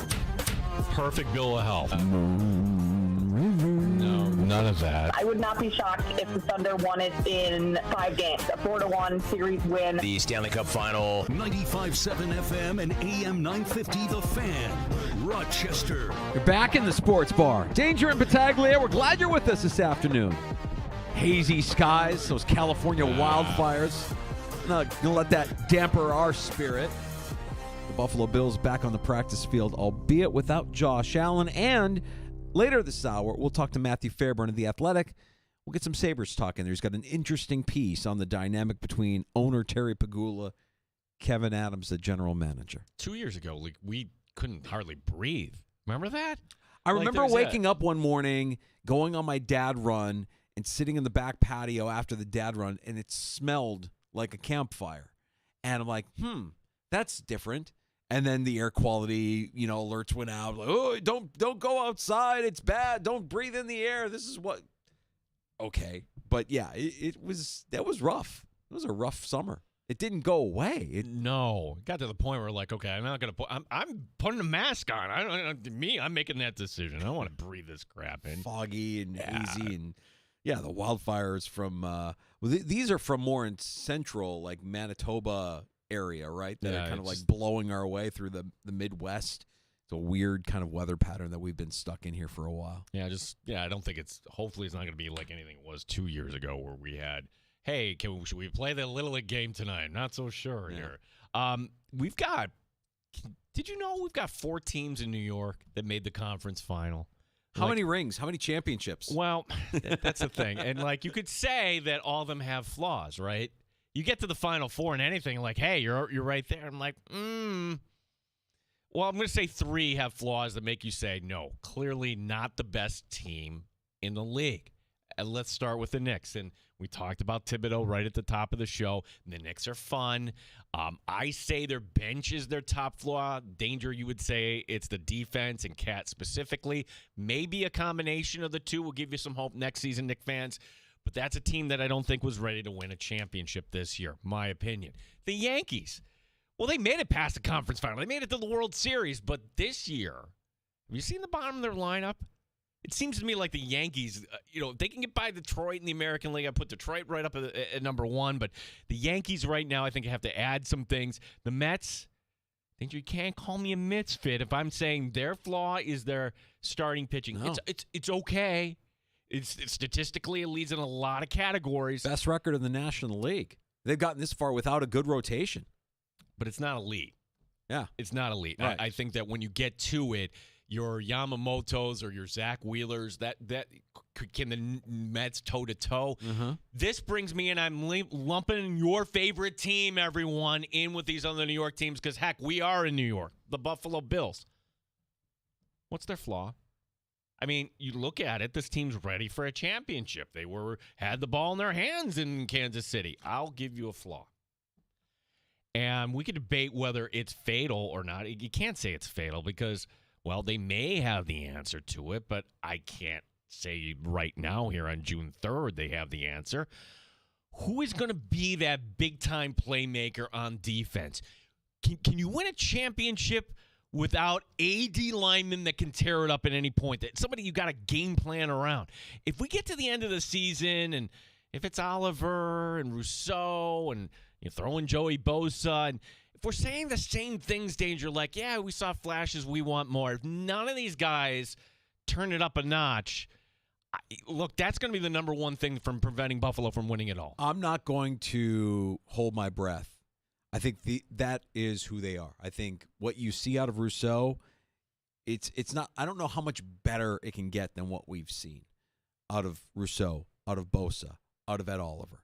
There are moments, and there are moments where you're like, okay, that's what we need more of. But it's like you're not going to get more of because that's the limitations of the player's talent, skill set, motor, whatever it might be. I'll throw a name at you, and I'm only going to do it because I think it's a wild unknown, and we don't know. Ooh. We don't know. Are you Landon Jackson? No. I was going to go to Hairston. I was going to go to Max Hairston because we don't know. Like here's what we know: fast. You can't teach speed. He's fast. He's the fastest guy on the team. He's the fastest guy on that defense. Obviously, I don't know if he can cover worth the lick, but we know he has speed. And man, I want to see. Here's what I want to see this summer. This when we get to training camp. When the Bills start sharing highlights, because the Jags today shared a clip of Travis Hunter playing corner, covering, I don't know which receiver he was covering, but he made a spectacular pick, a spectacular play. If you saw it during the regular season, you'd be like, oh my God, play of the year nominee. It was fantastic. And it's just a practice, and they're not playing in pads. So you take it for what it's worth, but what if Hairston makes those kind of plays, the kind of plays that you're talking about, these big splash plays that, you know, we want to see out of the defensive line? I just don't think we're going to see it because this is who they are. Ed Oliver is this guy. Greg Rousseau is this guy. And you're paying them as such. You're not paying Ed Oliver Chris Jones money. You're not paying Greg Rousseau Myles Garrett money. That's true. But when they're at their peak, like I'm just talking in short term, like, okay, why don't we see this week to week? And I think in the Oliver case, he was playing his best when Daquan Jones was there. And Jones hasn't been around. I don't even think Jones makes this team. Can a kid like Walker step in? Or when you get these two other defensive tackles down the stretch? For Rousseau, I think Rousseau is the guy week to week I want to see more out of. When it comes to run defense, he's excellent. But we're not paying you for that. We want you to get to the quarterback. Right. I think your Harrison thing is spot on because, well, if you're an opposing quarterback, do you really want to throw a Christian Benford? No, let me take my chances on the kid.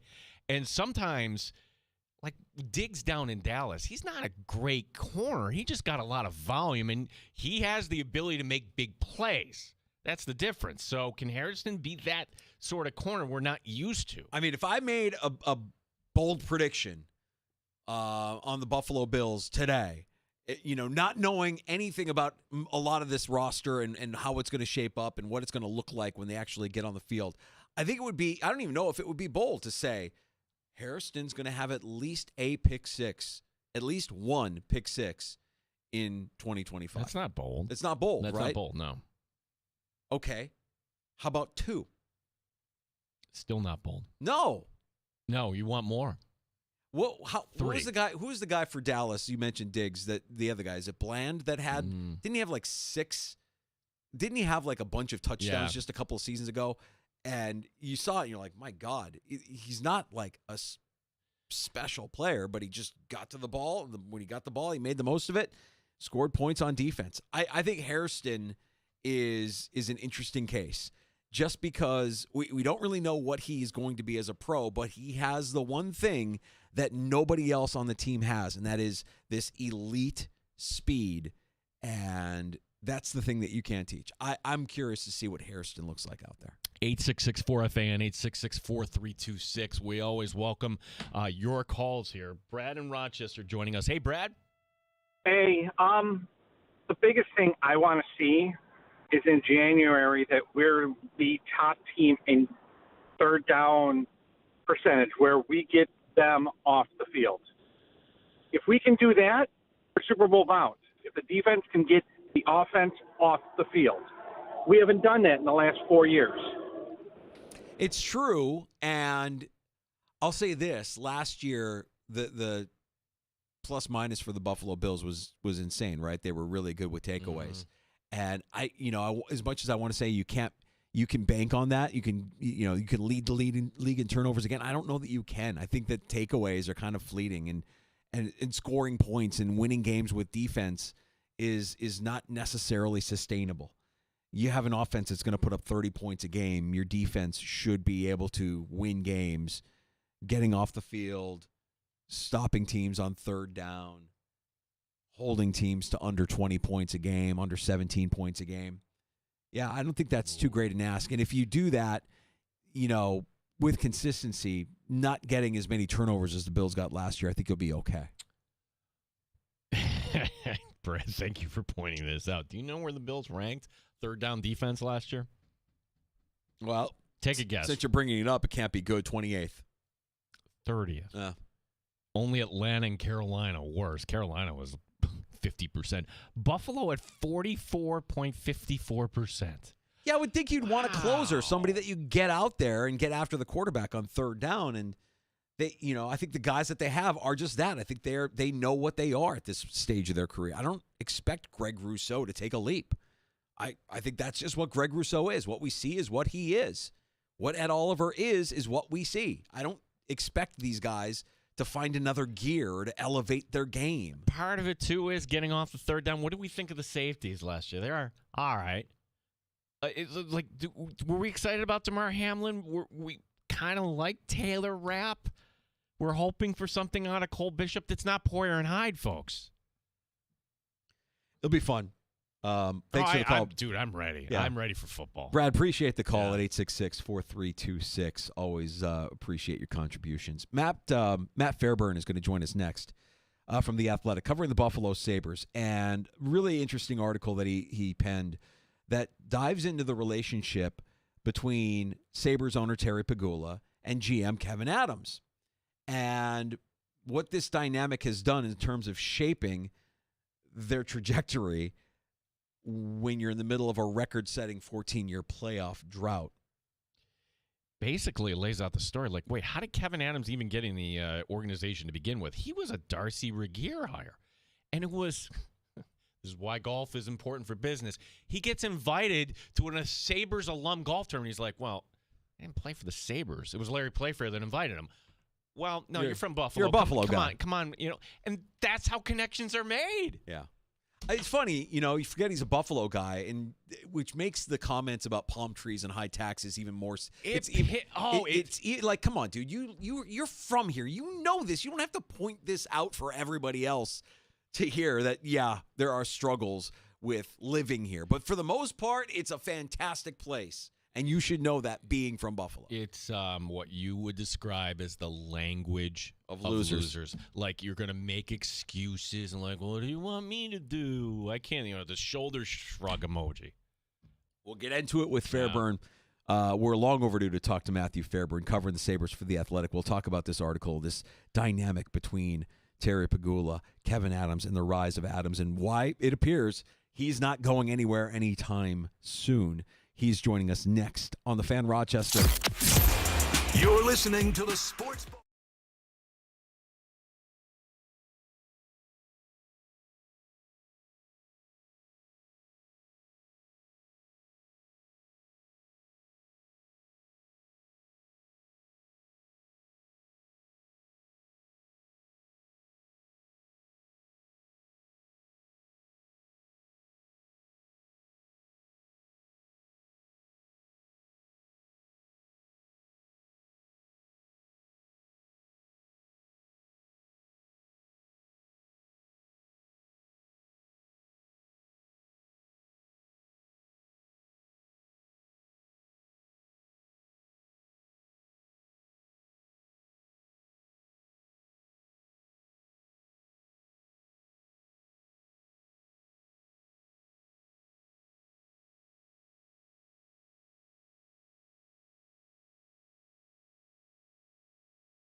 update. A move some may consider to be a surprise. The Knicks today firing head coach Tom Thibodeau. Thibodeau leading the Knicks to the playoffs in 4 of his 5 seasons.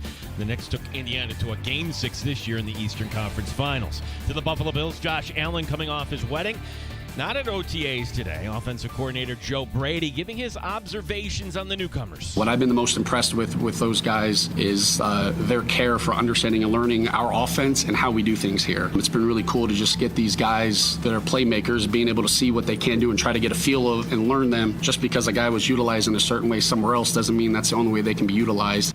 Red Wings on the road tonight. They begin a series in Worcester, Mass. The Yankees hosting the Guardians. The Mets look to make it 2 in a row. They play in Los Angeles. Gene Battaglin, the sports leader, 95.7 FM and AM 950, The Fan, Rochester. Straight up with no chaser. You're in the Sports Bar with Danger and Battaglia on the sports leader, 95.7 FM and AM 950, The Fan, Rochester. Always excited to have our buddy Matthew Fairburn of The Athletic stopping by the Sports Bar. Great piece right now at The Athletic on the relationship between Sabres owner Terry Pegula and GM Kevin Adams. Matthew, I want to start right there because we hear the term meddlesome owner, and usually you hear an owner say, we're going to hire good people and get out of their way, let them do their jobs. And boy, it almost feels like Pegula, because he hired a guy with as little experience as Adams has, had to insert himself into that meddlesome owner kind of role, and probably to the detriment of this team. Thanks for joining us, bud.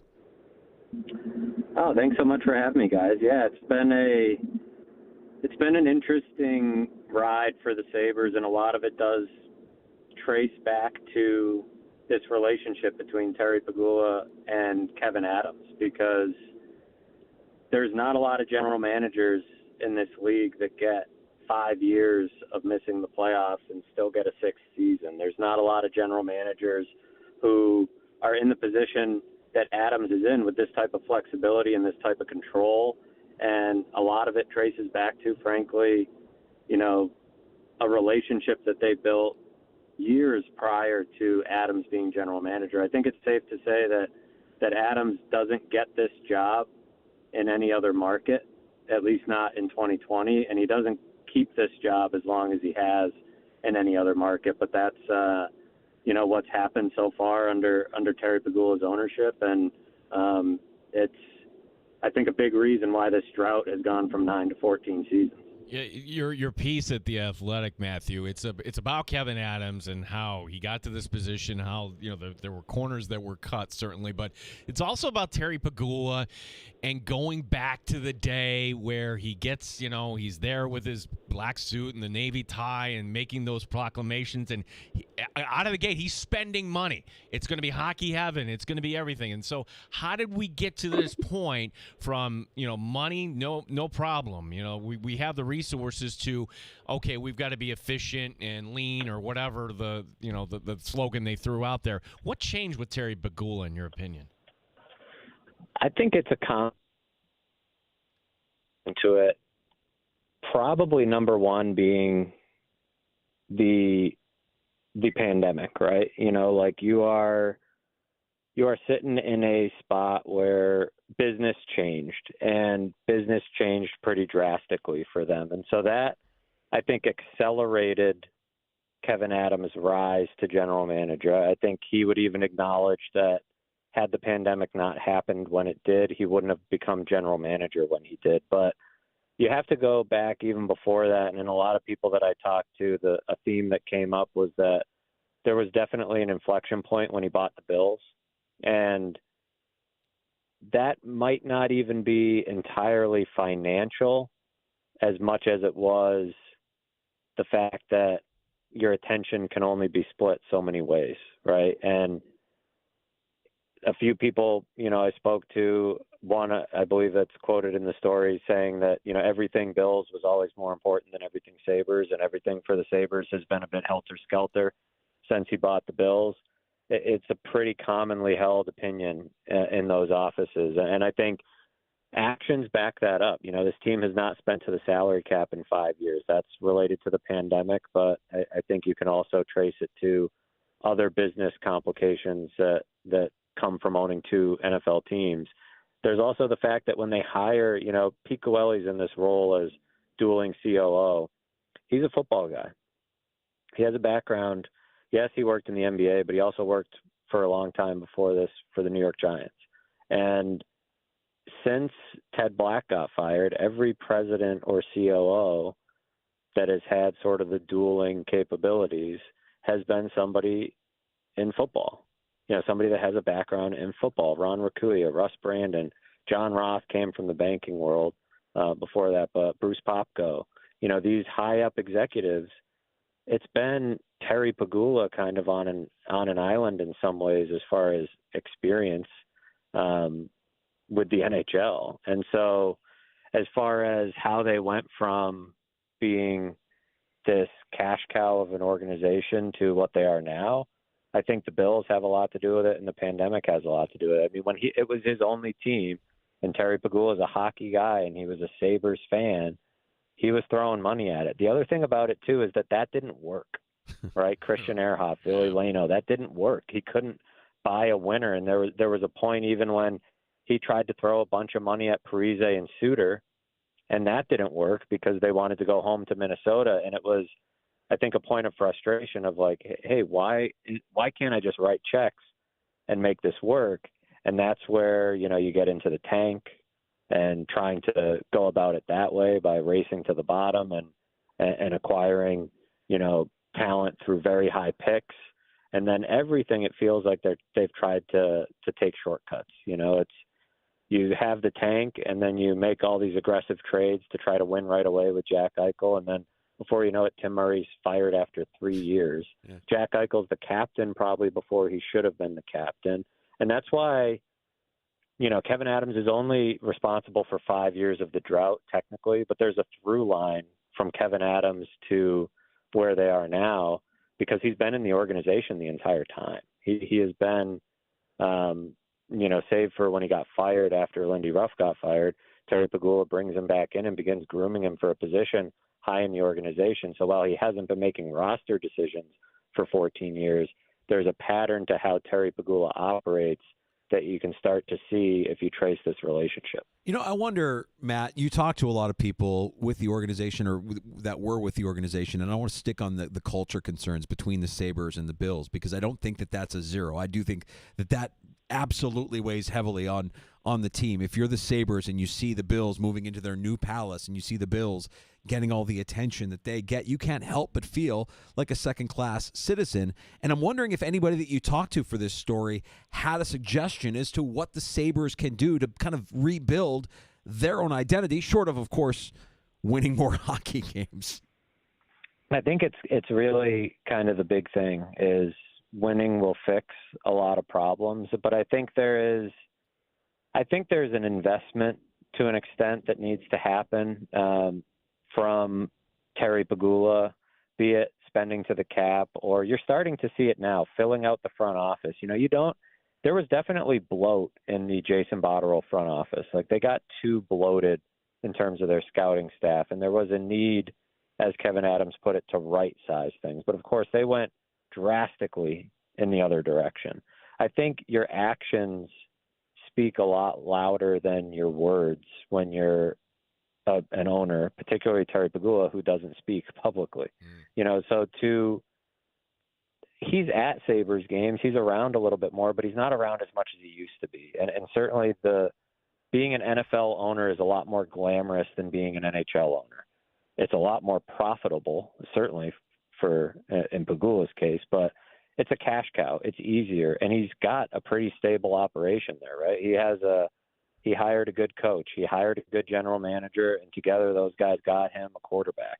So they're sitting pretty, and it's easy for them to get a lot more attention. So how do you fix that? I think you back it up with some of your money, your presence, hiring out some staff, and there's ways you can show you're serious about winning that are bare minimum that they just haven't done. And I think one of them is probably the fact that Kevin Adams is still in his job as general manager, the fact that they haven't spent to the salary cap. Like those are two big things, especially in a flat cap league, the way the NHL was for a handful of those years that they didn't spend. That's pretty simple stuff. I mean, you talk about the idea of it potentially rubbing off on the culture, right? The idea that they recognize that the Bills are more important, maybe even from a player level. I think about Bills night at the arena was real hokey. This is an NHL team. They're playing the shout song after the Sabres score their goals. Like, they are an NHL team. I think it's one thing at the minor league levels to have these different promotions to get people in the door and things like that. But it's like, this is an NHL team, like a real NHL team that should be serious, that should be one of the best markets in the NHL. Shouldn't need things like that. That they have their own goal song, right? Like I don't know. That felt a little bit odd to me this year, and a little bit. Again, we're talking about. I wonder about Pete Goelli as a COO splitting duties, right? That's hard to do. It happens in some other sports where there's some shared duties like that. But again, a guy who had no experience in the NHL, I don't think it's even possible for him to have had his head wrapped around the challenge he was facing with this fan base. I wrote a story earlier this year about the attendance problems and the disillusionment from a big chunk of the fan base.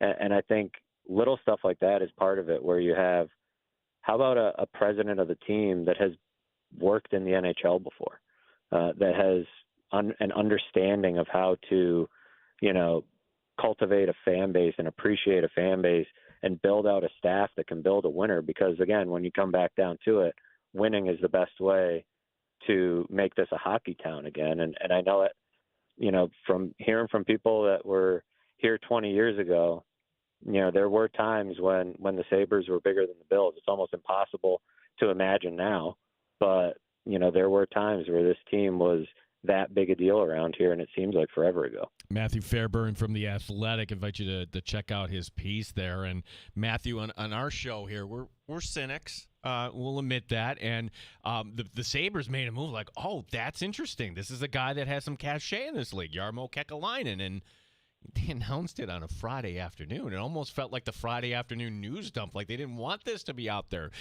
Do they not want it to be out there because, it doesn't look good for the current GM? I mean, I guess I'll ask you the question this way. If Kevin Adams, is his job safe if the Sabres get out of the gate slowly? Is Kekalainen the actual GM in waiting here? I think it's certainly possible. I think you'd be naive to think that's not a possibility, because so what's interesting, and part of why I feel like, the timing of the story I wrote plays into this, is that a lot of people have wondered over the last few years when Adams' job security seemed a little shaky. They thought, well, he's so close with Terry, maybe he'll become president of hockey ops or president, some sort of promotion, and they'll backfill some other way, right? Whether it was Jason Karmanos or Jerry Fortin. And I always thought the idea was crazy because, A, does Kevin Adams really deserve a promotion? But B, why would anybody believe it would be any different with somebody like Jerry Fortin or Jason Karmanos, who Karmanos has a bit of experience, but still would not be my first choice as like a GM in waiting. Fortin definitely lacking, I think, a bit of experience for the role. It just didn't make sense to me. Now with Kekalainen here, I can see it, because you have a guy that you could plug right in tomorrow if you had to. And frankly, a lot of people, I would probably throw myself in this camp, would say maybe you'd be better off.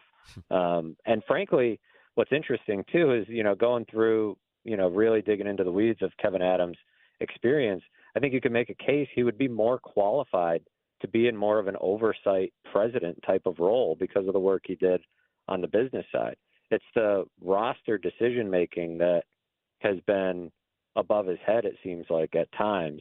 So I think Kekalainen, there's a couple things. Like, there's no way he didn't look at this and think there's some opportunity there in two ways, right? If you win, and you win in Buffalo, that looks really good, on your resume, that you finally helped them get to the end of the drought. And let's face it, if they make the playoffs this year, Kekalainen will probably get more credit than a senior advisor has ever gotten in the history of hockey. Like, nobody wants to give Kevin Adams any credit, so they'll turn right to this new guy and say, this is the guy that helped steer the ship. But even if it doesn't go well, you're right there as a potential replacement, at least on an interim basis. So I think if it goes well, there's a chance Kevin Adams could bump upstairs and say, okay, I'm getting out of this GM business where people are all over my case and I have to talk all the time, and it's just more of a headache than it's worth. And I'll take on, the higher up job where I can, fade into the background a little bit and let Yarmo do things. Or if it doesn't go well, sort of the same thing could potentially happen, because looking at the history between Pegula and Adams, it's hard to envision him completely cutting Adams out of the picture entirely. So you would think he'd be reassigned in some fashion, but I think Kekalainen, being as young as he is relatively in this senior advisor role and so fresh out of the GM seat, this is a guy that still wants to be a GM. So I think he's looking for ways that'll get him back there as quick as possible. And maybe that doesn't happen in Buffalo, but certainly if they win, he gets a nice feather in his cap to, for the next GM interview cycle next year. Was this a hire by Kevin Adams? Was this a hire by Pete Gwelly? I mean, I only bring it up because I as the news was breaking last week, I saw Pete Gwelly post about the hire and with enthusiasm, and I couldn't help but think to myself, if Kekalainen is a Gwelly guy, or Gwelly was the guy that had to sign off on this hire, there's a lot of people within the Sabres organization that Gwelly didn't have any alignment with. And it gives me, brings me to my bigger question is, what is this organizational alignment? We know the relationship between Pegula and Adams, partially thanks to your story, but what about the rest of this organization when you talk about Gwelly being a part of this and not having any NHL experience, and now Kekalainen being this wild card in the mix who could step into a larger role if things go south quickly? I think Adams definitely had a hand in this hire. So, it's in the story that they went down this road before in terms of interviewing for senior advisors when Kevin Adams first took the job. And Kevin Adams, in part, nixed it, didn't find the right fit, was sort of how he described it to me when we sat down to talk. But, from the version of the story I heard was that it just wasn't something that he was super open to. He said at the time that even if they had found somebody, there probably wasn't somebody out there that had gone through what they were about to go through. I think referring to the Jack Eichel saga and the different organizational drama they had to endure in his first season on the job, some of which was his own doing. So this time around, I think it was more of a Terry Pegula, Kevin Adams. I don't have too much suspicion that Pete Gwelly is overly involved in these types of things. Frankly, I don't think he has the chops from a hockey standpoint to be making these types of calls. Yeah. He seems to be more in an observer role. He came down for the trade deadline, but I would have a hard time envisioning him stepping in that type of way. This seems like more of he will report to Adams. So it seems like somebody that Adams had to be comfortable with. But the real question is, what percentage of it was Pegula, right? Because if Pegula gets comfortable with Kekalainen, that's the wild card. I view Gwelly as less interesting in that equation than Pegula, because we see what trust means to Pegula and what, finding somebody new that he can trust. I take it back to the Bills in 2017. Doug Whaley and Terry Pegula were quite close. They weren't quite Kevin Adams and Terry Pegula, but they were quite close. Spent a lot of time. That's the dynamic that's interesting in sports. The coach is down in the arena, right, on the sideline, on the bench in hockey's case. The front office guy gets to sit upstairs with the owner. And you just get to have more conversations. You get to build more of a personal relationship. Pegula was very close with Whaley, and it was emotional for him to fire Whaley. But why did he do it? Because Sean McDermott came in and won Terry Pegula over in a lot of ways. Pegula was really smitten with him in the hiring process, and then he sees him come in, and his influence grew as Pegula saw his credibility firsthand. Could that happen with Kekalainen? Absolutely it could, like 100%. Terry Pegula is in these meetings that Kekalainen will be in for free agency, for the draft, when they're talking about how to shape the roster and make trades. And Kekalainen is not a small personality.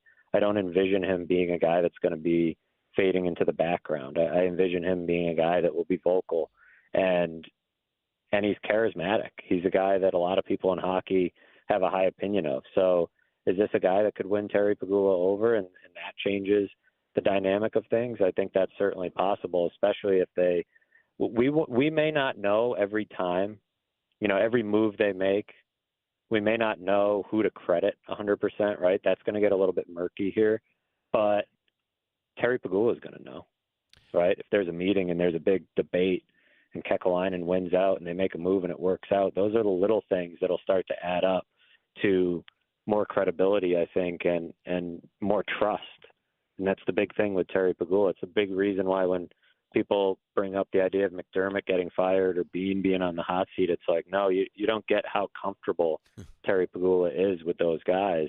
If he's this comfortable with Kevin Adams, how comfortable must he be with McDermott and Bean, who are winning nonstop, although they haven't reached the ultimate prize. So I'll be fascinated to see how this plays out. It makes for an interesting summer, and this team is, although very much down on its luck the last 14 years, sort of an endless supply of fascinating stories.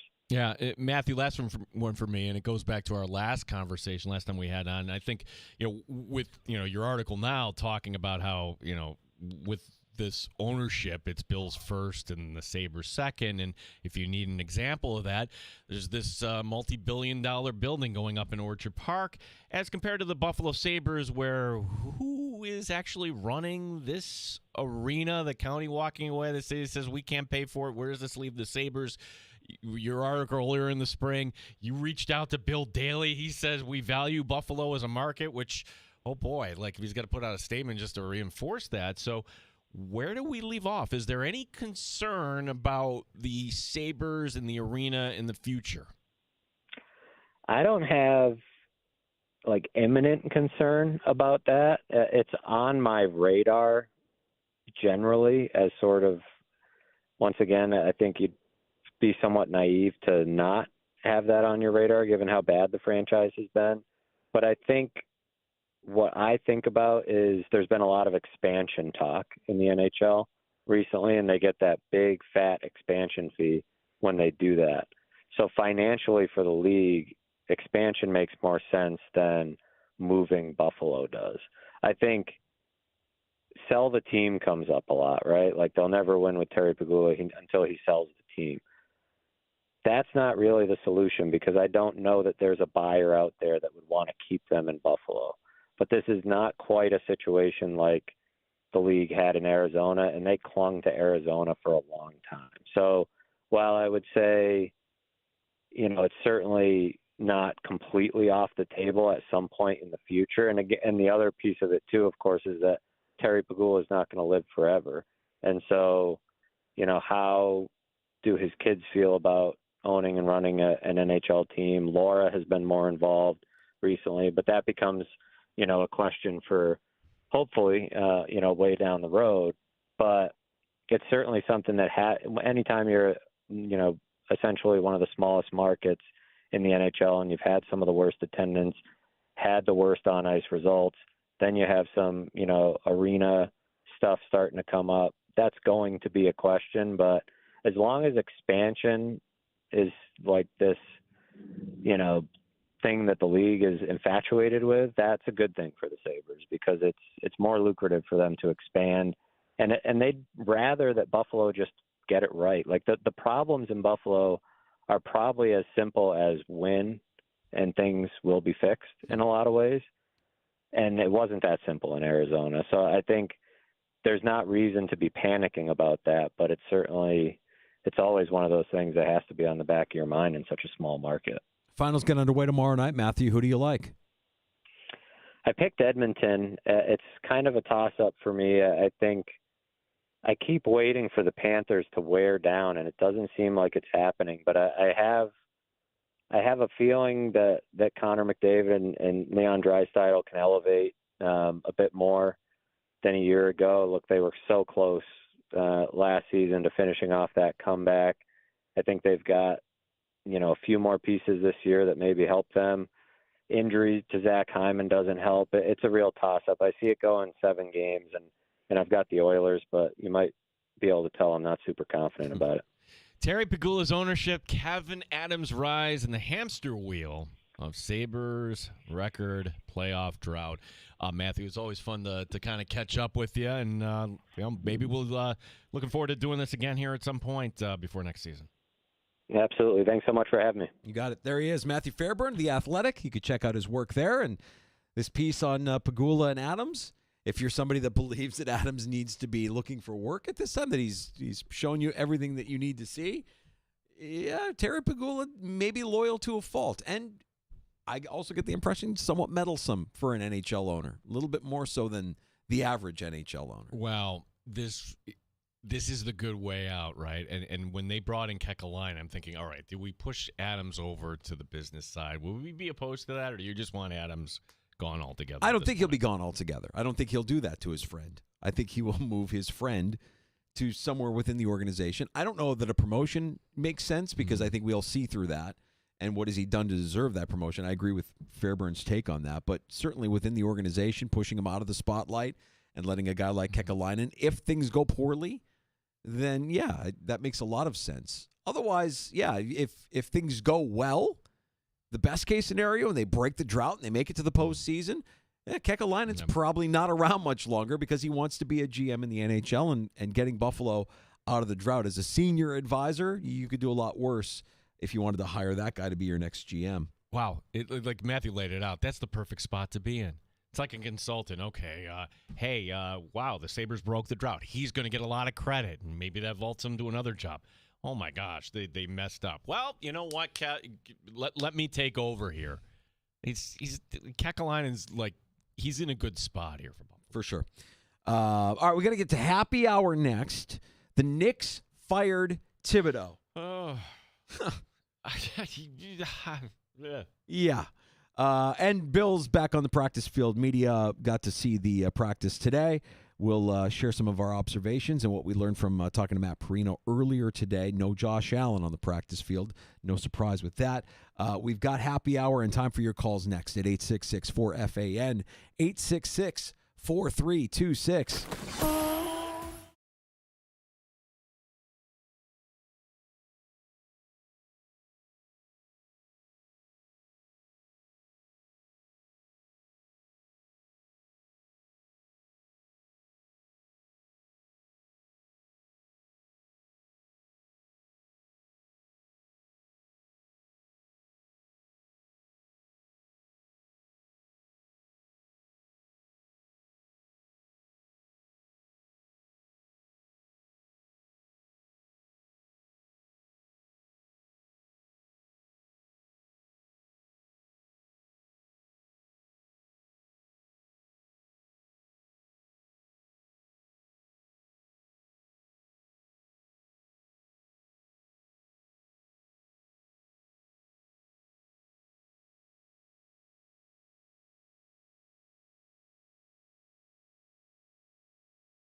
BF Rochester, the sports leader. 95.7 FM and AM 950. The Fan, Rochester.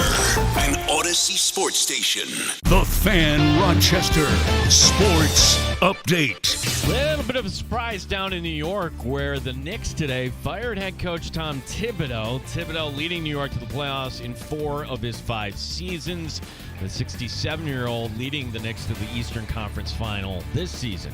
To the Buffalo Bills, Josh Allen, fresh off his wedding, not at OTAs today. Defensive coordinator Bobby Babich on what he's looking for this time of year. You know, I think the biggest thing is the consistency. And I think the overall consistency in our approach, in our execution, and really making sure that no matter who we're playing, certain things stay the same, and I need to make sure I do that first and foremost as the leader of the defense. Rochester Red Wings begin a series tonight in Worcester. The Yankees hosting the Guardians.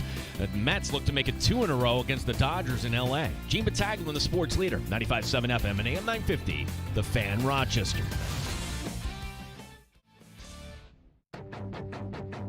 The Sports Bar with Danger and Battaglia. The more consistency that you can have with the people you're playing with, specifically at the level you're playing with, the better off you'll be, right? You build a rapport. Look, we're 4 days into OTAs, right, with no pads. It's important, but I don't live in the world of, hey, the production is everything right now. Josh Allen, as expected, not in attendance. Not on the field, Spencer Brown and DeMar Hamlin. James Cook also not in attendance. Mike Danger. How did you fall for the Taylor Swift scam? She scammed you all. She completely scammed you all. She's a gangster. She's an absolute gangster. I'm going to say no more because I don't want to knock on my door. Gene Battaglia. Hey, your boy here.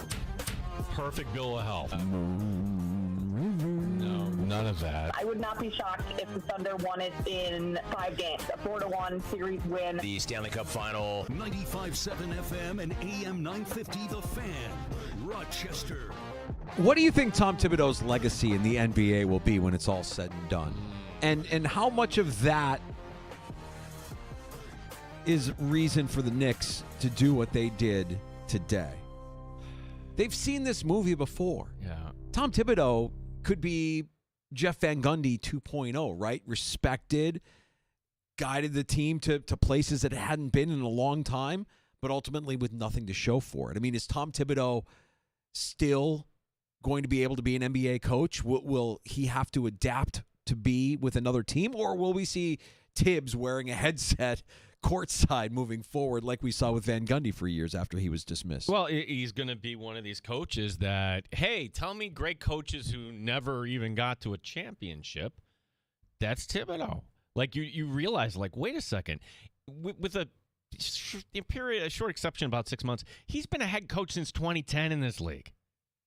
Like, starting off with the Bulls, then the T-Wolves, and now to the Knicks since 2020, you normally don't see this. I would challenge anybody, if you get to whatever the sport, the Final Four, semifinal, conference, whatever you want to call it, you normally don't see this. Schottenheimer going 15-1 with the Chargers, okay, you're out. You reach a plateau, but who made this decision and why? Was it Leon Rose? Did they not get together? Danger, go back to the Denver firing where, like, wait a second, they let go of Malone? The guy just won him a championship. Right before the season ended. And then you realize, oh, he and the GM hated each other, and the owner said, you figure it out. Okay, then you know what? You're gone. What happened here? These are the fun stories. Like, where do you go from here? And can you do better than Tom Thibodeau? And coincidentally, if I'm bringing up Denver, is Malone a better hire? A guy who just won a championship, granted, with some would say one of, if not the best player in the league, the center. If the Knicks end up with Budenholzer, are you going to be upset? I don't want Budenholzer. I know you don't, but if that's who they end up, he won a championship. He did something Thibodeau never did.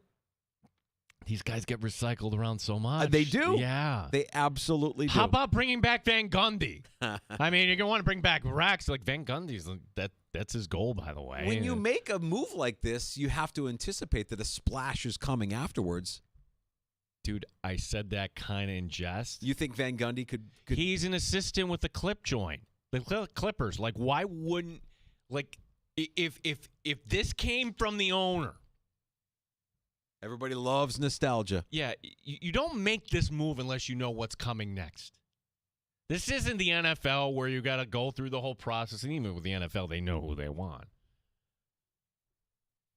The Knicks, to me, Danger, you'll agree with me on this point. They're a flawed team. Their defense needs fixing. Their bench isn't good. Unless you could say, well, the head coach, how would we know their bench wasn't good? He never played them. Well, you can't say that the roster construction is Tibbs' fault. The Bridges trade, if you want to question the Cat trade. I mean, these are trades that were made, I'm sure with some of his input. Ultimately, you had offensive limitations, a team that ranked 28th in assists per game. You had a concern that preference was being shown to the vet players. Developing younger talent didn't really happen on his watch. And long term, if you want to grow, that's going to hinder your growth. And of course, grinding of the starters, extended minutes, and their fatigue when you're trying to keep up with a young team like Indiana, limiting your bench and not utilizing it throughout the course of the season, and of course when it mattered most in the postseason. He got them to a place that they hadn't been to in quite some time. Coach of the Year in 2021. Ended an 8-year playoff drought. He did a lot of nice things for this team. It's a bold move, but I'm not necessarily going to say it's the wrong move. I'm so fascinated to see who's next and what kind of a splash does that hire make. I've seen Jay Wright pop up. I don't know if I buy that. Let me throw you another name. And this guy came dangerously close to making a jump. And what was the reason he cited? Family. Oh, Bobby Hurley. Dan Hurley. Or Dan Hurley, yeah. Dan Hurley. And the second that happened, Danger, we both said, if he wanted to be a Laker, this would have been a done deal. He's using this as leverage. And then, sure enough, UConn backed it up. But funny thing happened. Like, UConn wasn't as good this year. And it's really tough to win in the NIL era. So things have changed in 1 year. I'm just saying, if the Knicks are, and correct me if I'm wrong, tri-state area, New Jersey. Oh, that's right, Connecticut. Yeah, it's not that far. Like if his wife loves that area, that would be number one on my list. Pick up the phone and call Dan Hurley. He said, no, the Lakers. You're not the Lakers. You're the Knicks. You're New York. You're a better city than Los Angeles. Where do you think Tibbs goes? Whoever will take him. I mean, he went to Minnesota when they were kind of down and out and did a good job. There's going to be so many openings. He'll be fine. The NBA. He'll be fine. The NBA is just a circus, man. It's such a circus. I mean, you go back to when Budenholzer was let go by Milwaukee, right? Like they get bounced in the first round by the 8-seed Heat, and it's not a failure. And Giannis is explaining why the season isn't a failure, and 2 days later the coach is out. And Budenholzer not doing anything his time in the desert. Now he's out. And, guys will, you mentioned Malone, guys will have these massive accomplishments. They'll win titles, and it doesn't matter if the message is worn thin on the players. I don't understand if you're Thibodeau and the criticism is, hey, man, tap into the bench a little bit. Your guys are tired. You could see when Brunson's on the bench, like there's a different spark. Things kind of happen. Is that stubborn? Is that just Tibbs being stubborn and saying, no, we're going to do it my way? I'm not going to relent. I'm going to do it the way I've always done it. Generally speaking, when you fire a coach, it's after a down season, is it not? And I think Knick fans, okay, it was disappointing Saturday night to see it end like that. But you look at this big picture, man, that was a fun ride. The deepest playoff run for the Knicks in 25 years. And you fire your coach a few days afterwards. That's feels, a choice. It feels very Knicksian, but I would imagine, what you said rings true in my ears. You don't make this move unless you have something else already planned. You have something bigger planned, a better name, a name that's going to get the fan base excited. I don't think that you did this on a whim. I think you have a plan. Hurley is interesting. That Hurley's the guy. That would be interesting. That would electrify the fan base. He would play in New York, too. Of He is course. a New Yorker, Of yeah. course. He's brash. He's cocky. He's arrogant. He would be awesome with the Knicks. The league would love that. Yep. Okay. All right. So, like, as long as there's something good at the end of this, Danger, I'm all for this. Okay. Just do not bring me Budenholzer or Frank Vogel or any other. I wouldn't be shocked if it is a guy like Budenholzer. And that's what you have. Budenholzer, maybe it is Hurley, plan A, plan B, Budenholzer, and you could sell it as if, he's a guy that won an NBA title. But now that you mentioned Hurley, that's the name that is. What was his deal? What was his contract with UConn? They just extend him? They just extended him, didn't they? Yeah, but I'm sure the language in there is like, you get out of it. Yeah, get out of it. Fascinating. Fascinating to see the New York Knicks do what they did this afternoon in moving on from Tom Thibodeau after a deep playoff run, the deepest playoff run for the New York Knicks in 25 years. We'll keep you updated on what direction they decide to go, but we're of the belief that you don't make that move unless you have something in your holster ready to fire. Our number 866-4FAN, 866-4326. Tom in Rochester. What's up, Tom? Hey, guys. Love the show as always. Just kind of smiling about your discussion about the Knicks and Thibodeau and his firing. But by what metric did the Knicks underachieve this year? I know. I mean, they lost to a better team. They got lucky in a series with an injury. I mean, it's sort of a little ludicrous. I understand if they've got a coach in waiting who's so superb, but the talent is what the talent is. And they got some deficiencies against other teams in the East that aren't going to be made up by a coach in the playoffs. It's not going to happen. No. So it's kind of interesting to me. Yeah, who made this decision? Was it Dolan or was it Rose? Good question. Yeah. Right? It feels like it has to be Dolan. Yeah. Ultimately the owner's got to sign off on whatever the move the GM makes. It feels like a Dolan move. It feels like a meddlesome owner just not being complacent and not wanting more of what he's gotten out of this guy. Guys, listen, you've forgotten more sports than most people will know, and that's a good compliment to you guys. But is there one sport in which the coach can't really make up for a deficit in talent than the NBA? You have the greatest coach in the world. You don't have the players. You don't have the right matchups. You're not going to out-scheme anyone over a 7-game series. It's not going to happen. Yeah, so maybe in that instance, it was a culture thing, and we just want to move on, bring in somebody. It's kind of like that with the NHL too. Tom, great call. Appreciate that. 866-4FAN, 866-4326. If you want to join in the conversation, Tom Thibodeau fired by the Knicks. They better have a plan here, Danger, and it's kind of stunning to for fans here. Like, wait a second, you did have your best season. Most Knicks fans would recognize, okay, there's really no shame in losing to Halliburton in Indiana the way you did. I've seen a lot of angry Knicks tweets and Knicks text messages on my phone over the course of the afternoon about this move. And I think when the initial wave of emotion washes over you, you think to yourself, all right, if you make this move because you have something bigger in play, we can be patient, we can wait, we can see what that looks like. But initially, it's a move that feels very dysfunctional. If you had this, let's play this out. If you had something bigger in play, when does bigger in play start? Did it start before the Indiana series? Yes. Did it start before the Boston series? Oh, yes. for sure. Did it start before the Detroit series? Yes. You've got somebody in mind. You had a conversation that if this goes south and then you're watching this like, oh my gosh, we just lost to Detroit on our home floor. Hurley. Well, we'll see. Yeah. I like that take. That would be fun. That would be electric. And that would charge the fan base. That would make everybody forget Tom Thibodeau was the coach of this team and guided them to their deepest playoff run in 25 years.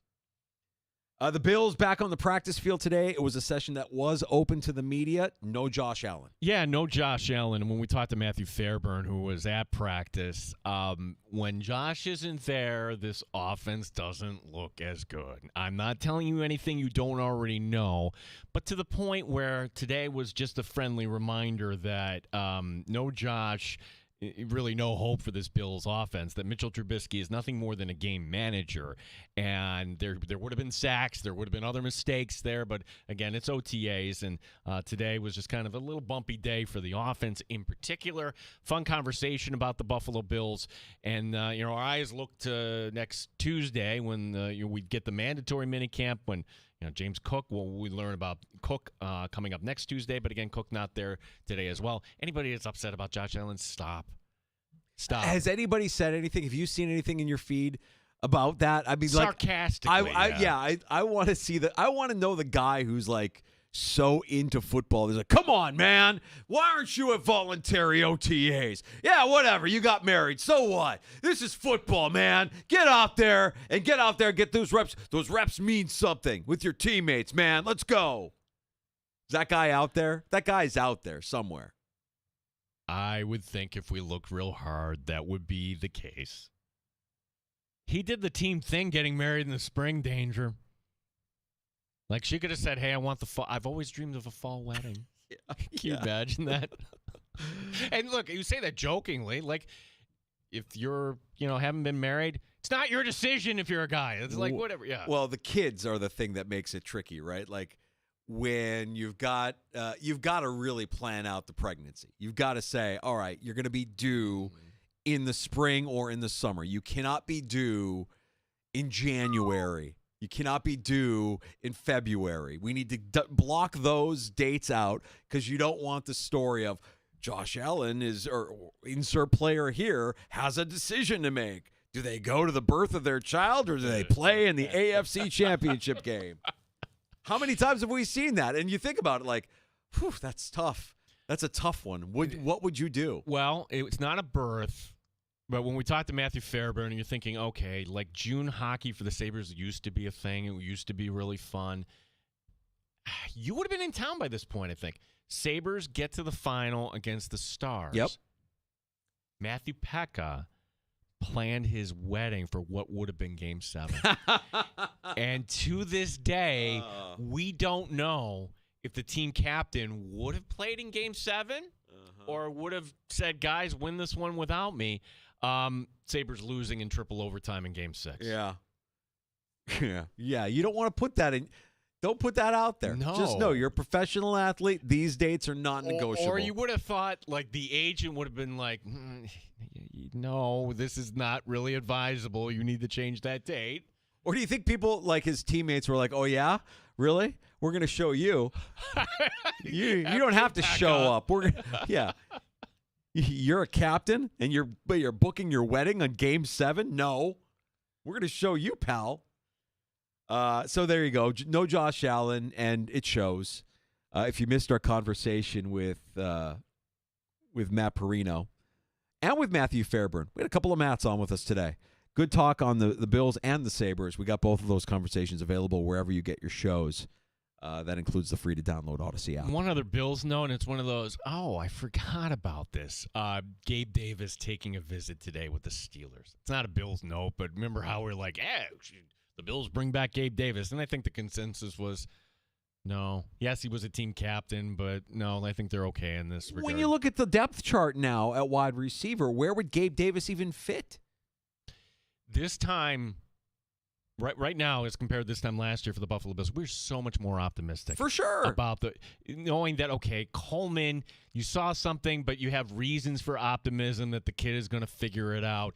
You like the potential of Josh Palmer, but and talking to Matt Perino, it's the Elijah Moore train that has really taken off in the last few weeks. That's right. And what could he be with competent quarterback play in the NFL? What could Elijah Moore be? That's going to be interesting to see. We are definitely in a better place this year at this time than we were last year at this time in terms of wide receiver. And I think also the vacuum of Diggs leaving and the kind of bitter taste that left in a lot of our mouths wondering, all right, who's going to replace that level of talent? Well, you know what Josh Allen can do with Khalil Shakir, with Keon Coleman, with Curtis Samuel, what he did with Mac Hollins, right? You have guys that I think are better than what they had last year in Josh Palmer and Elijah Moore. And certainly we expect Dalton Kincaid to be more I don't want to talk out of both sides of my mouth. My concern is Dalton Kincaid really, is that just what Dalton Kincaid is? Are we really going to see more than what we've seen out of Dalton Kincaid through 2 seasons? Well, Jackson Hawes pushed Dawson Knox to tight end 3. Sounds crazy, but the optimism around that kid, too. Yeah. Fun stuff.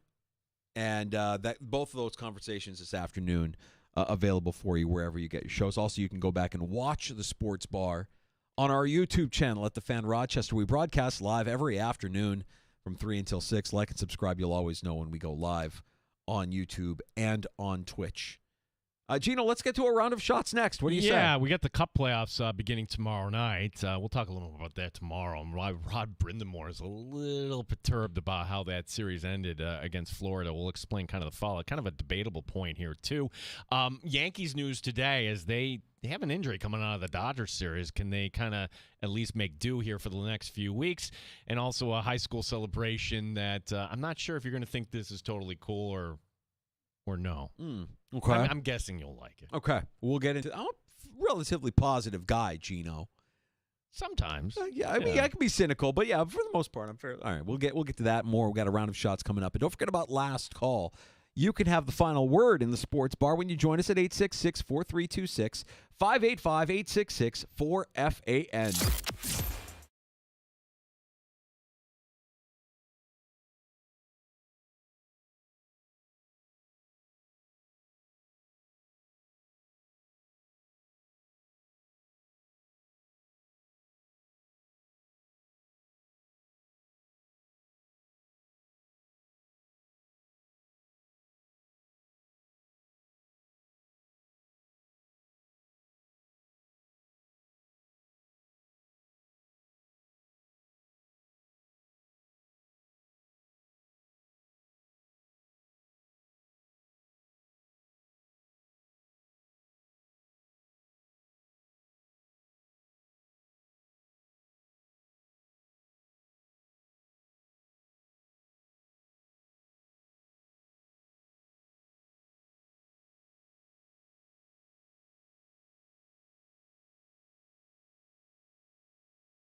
update. Knicks today firing head coach Tom Thibodeau. Thibodeau leading the Knicks to the playoffs in 4 of his 5 seasons, including getting the team to the Eastern Conference Finals this season. That's the deepest the Knicks have gone in the postseason in 26 years.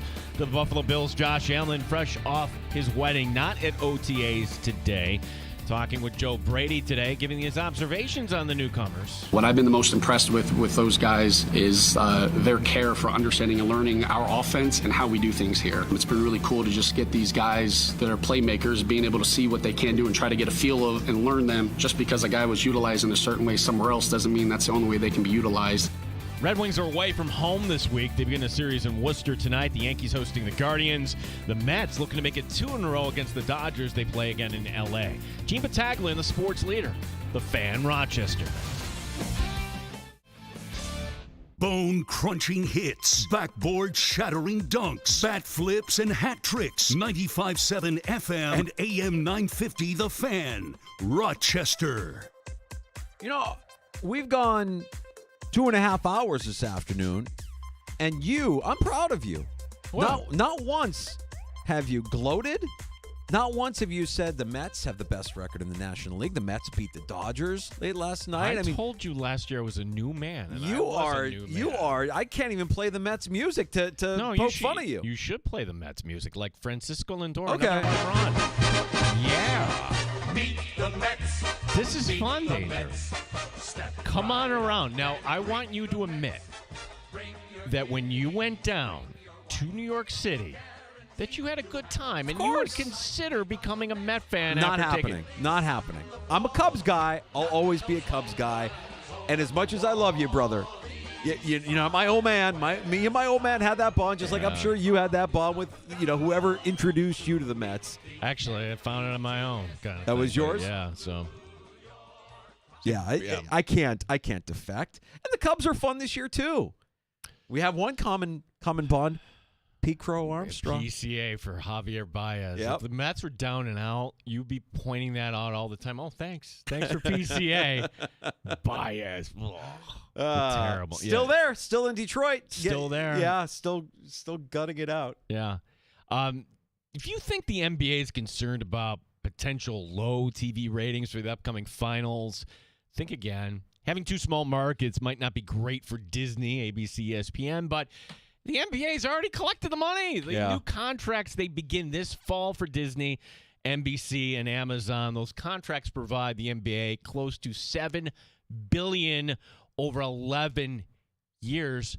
What happens with the TV ratings? It only affects, again, Disney, not the NBA. Game 1 coming up Thursday. I mean, I imagine Disney will be all right. I think Disney will be okay. I mean, if worse comes to worse and they have to lay off some employee, that's just what big companies do.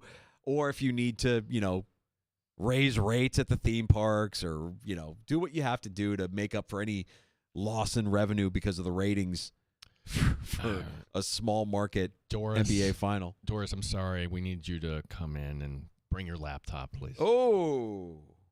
Ooh. Why?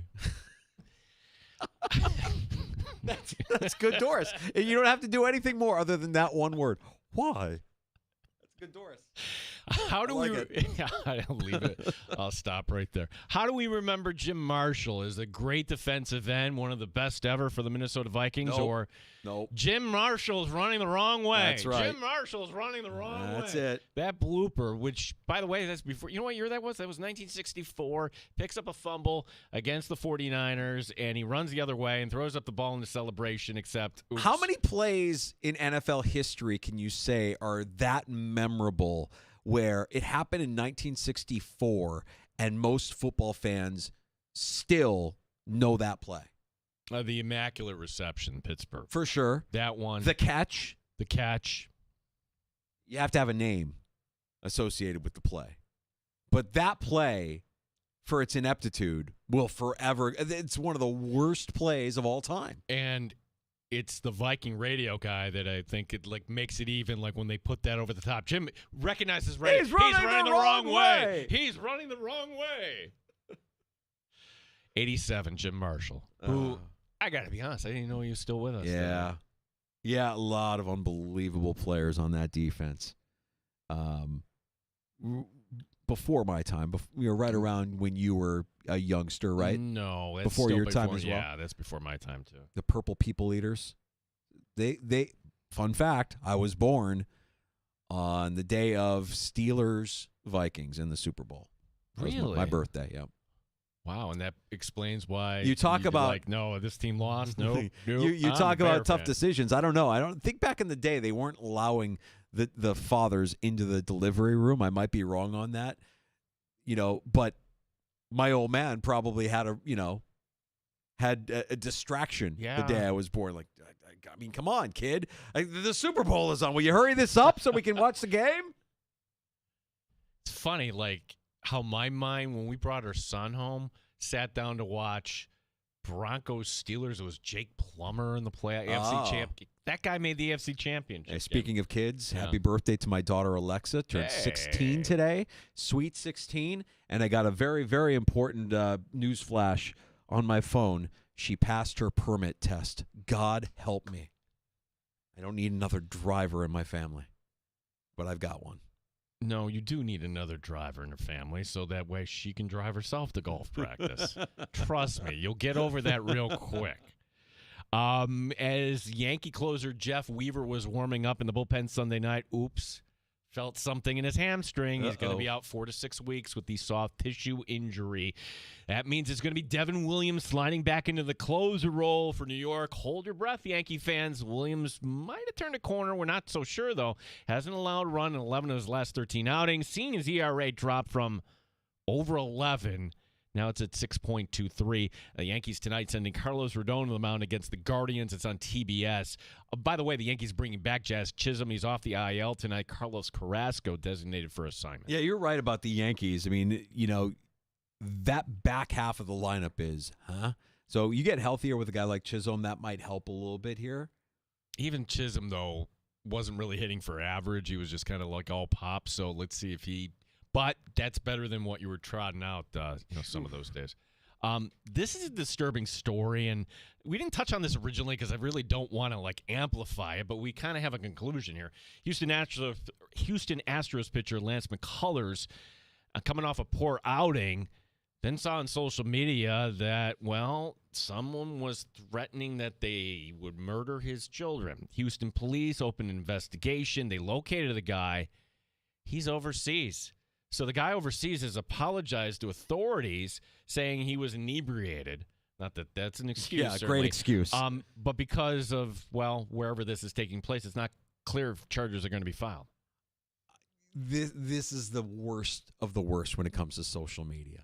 Comment sections, replies, people going after people that they don't know, keyboard warriors, sad, lonely trolls. Well, this is the worst, too, when it comes to legalized sports and that the pressure that puts these guys on. I'll share a story just because it's top of mind and it's happened here to me in the last 24 hours. And it didn't happen to me directly, but my daughter made an appearance on News 10 NBC this weekend. Yeah, she did I saw the that. Rochester in Focus show that they do every Sunday morning. And so that news station, Channel 10, they posted on their Facebook page. Oh, God. Don't read the comments in a news station's Facebook page. Don't read the comments.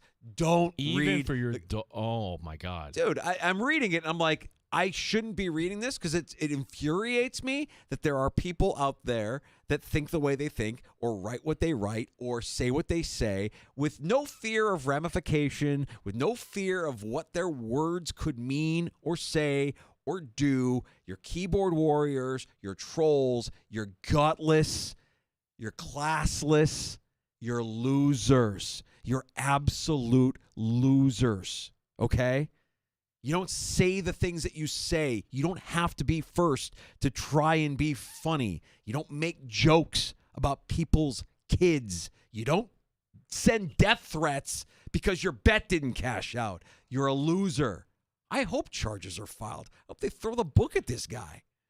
You got to out him. Yeah, just an absolute loser. I'm sorry. You're a loser. Do something productive with your life. Log off. Don't read the comments in a news section. No, I've always wondered, why do we even, they're going to put it on Facebook, and then you're, just vile. half the stuff. Why aren't this being policed by more of these? Well, I guess because everybody is stretched too thin, right? Like you can't be deleting comments. Or part of what makes social media appealing is the authenticity of it, right? Yeah. You can't edit down and say you can't ban somebody because now it's at your own detriment. Like the community will rise up against you. How about just banning comments altogether? And I just tell you, when I saw some of the comments, and I don't know. They know who I am because everybody can connect dots. They know who my daughter is. They know that she is the daughter of me and my wife, Sandy, on the Buzz. And some of the comments, I'm like, if I ever find out who these guys are that said some of the things that they said, I can't be held responsible for what I would do to these people. You're a loser. Absolute loser for saying the things that you say. And this guy is... This story, this is more severe when you've got death threats and you're worried about the guys that made the comments a moment. They're just vile. Yeah, just vile. These are the death threats. Yeah, against your children. Go after this guy. Go after this guy because your bet didn't cash. Oh, I was drunk. Not an excuse. No. Grow up. Log off. Your online privileges have been revoked. Where do you come on coaches going through a handshake line? I didn't even know this was an issue until Paul Maurice all of a sudden took the stand, the head coach of the Florida Panthers. Now, he's so old, Danger. He was the head coach at Hartford. It's funny because Paul Maurice now has become like this stately head coach because he won a Stanley Cup. I mean, prior to winning the Cup last year, everybody kind of viewed this guy as like, ugh. Paul Maurice is your coach? Like, what is he? He hasn't won anything. He was Budenholzer. Right. But Budenholzer won something in Paul Maurice last year. Like, I really want Winnipeg to win a cup. Like, oh my gosh, he's become like this voice. And, well, his take was this. We are not going to go through the handshake line. Coaches. The players do this. This is only for the players. Now, this is debatable. Maybe somebody who follows the sport can tell us. But, like, what Maurice is saying is, coaches never went through. It was players only. Somewhere along the line, it was a coach that wanted to get his face on TV.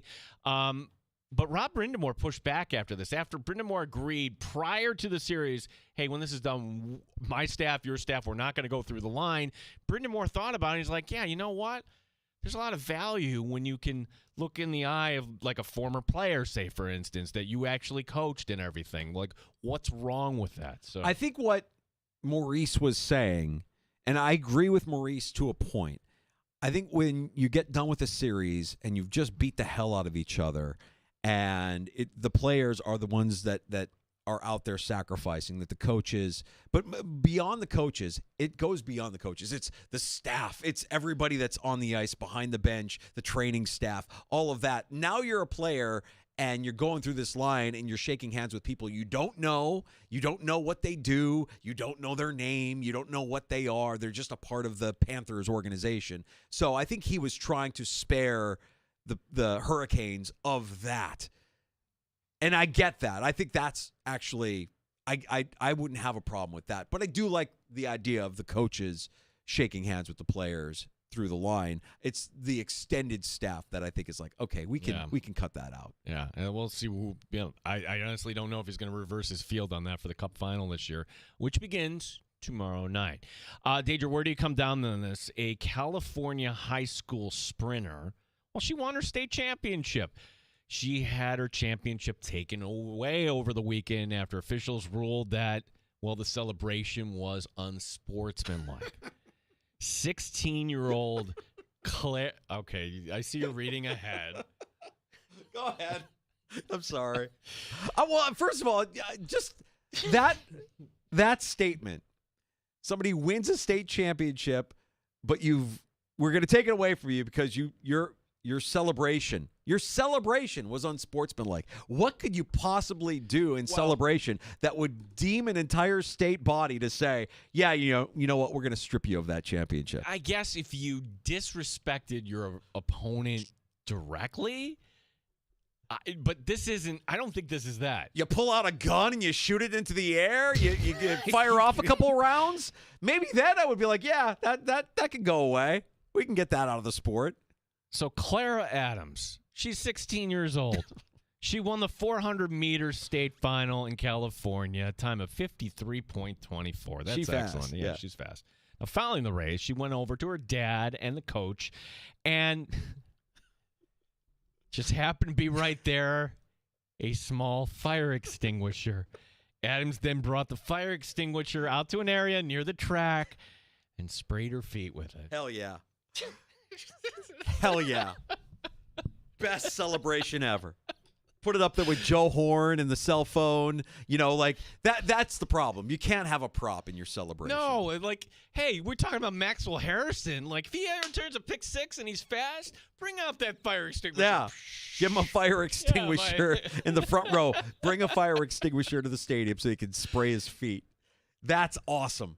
I love that. And they took away the championship. You know what? Who cares? It means nothing. She's fast. She's good. She'll be fine. And okay, so you don't have this on your resume. Everybody, go ahead, run again. I bet you she'll run faster the next time, knowing that she has more to prove. This is awesome. The story is... The long story short is just don't celebrate with a prop. She probably could have gotten away with it, but she got a prop involved. When you get a prop involved, don't be carrot top when you're running your races. You don't need to finish your race with props or score a touchdown and have the cell phone waiting for you or Sharpie and whatever other props were out there all those years.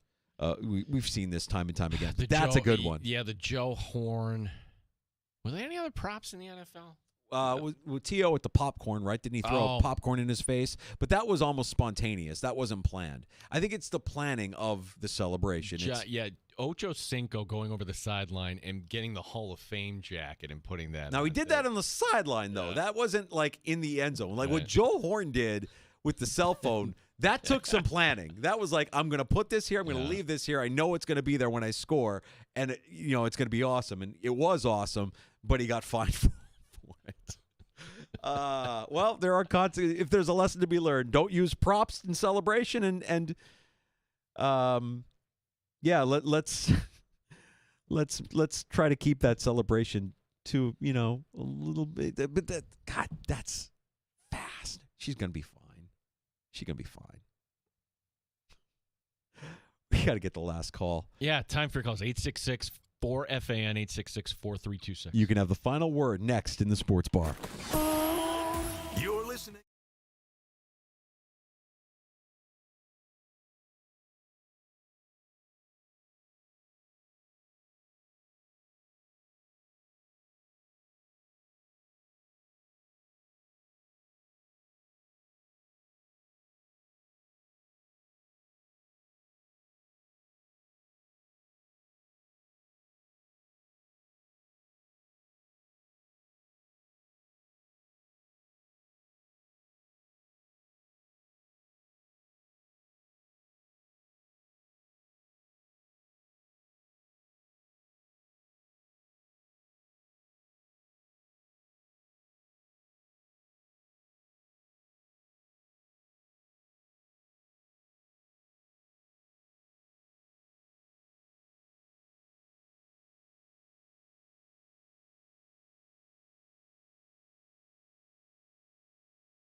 Stanley Cup Final gets underway tomorrow night. We've got a rematch from last year with Edmonton and Florida, and joining us tomorrow afternoon in the sports bar from the Great White North, we'll be talking to Dennis Bernstein, our pal, the fourth period. He'll give us a little update, a little preview of this year's final. Over 3,000 miles between Edmonton and Sunrise, so good luck to Dennis and everybody else covering this series once again. But Dennis is one of our favorites, and Oilers girl is one of my favorites. I'm hoping that she gets some screen time. How did that not win take of the year last year? It's pretty strong. Yeah. Pretty strong take. But I just wanted to say, you could be the most perfect, godly person in the world. You could save kittens from a river if they were drowning. Someone's still going to hate you. So you know what? At the end of the day, I got drunk and whipped my out at an Oilers game and they went viral. You if you don't like it. Woo! Go Oilers! Woo! Go Oilers! Go Oilers. Yeah! How do you not root for that team? PJ Glasser, the host of Send It In on the BetMGM Network, also stops by the sports bar tomorrow at 3:25. Where is the Whaler girl now? We'll get his take on the Stanley Cup Final, get some winners, and we'll preview the NBA Final as well between OKC and Indiana. So that's tomorrow afternoon, starting at 3. Once again here in the sports bar. Now, if you missed Matthew Fairburn, our pal from The Athletic, if you missed Matt Perino covering the Buffalo Bills, the Syracuse Post-Standard with his practice report from today's OTA. Buffalo Bills, you can get those conversations wherever you get your shows. Search out the sports bar. Don't forget you can find us at home online, the free-to-download Odyssey app. You can go back and listen to any part of the show you may have missed for the next 72 hours. You'll also find us on Twitch, where we stream live every afternoon, and on YouTube, our channel, The Fan Rochester. You okay over there? Kate Flynn official, I just looked up. Don't look that up when you get home. That's the Oilers girl? That's Oiler girl. She's I didn't know her name. Yeah, she's fully embraced this part of her and realized it's a business opportunity. Of course. All right. Godspeed. Enjoy your night. JR Sport Brief on the way next. Talk to you tomorrow starting at 3 on The Fan Rochester.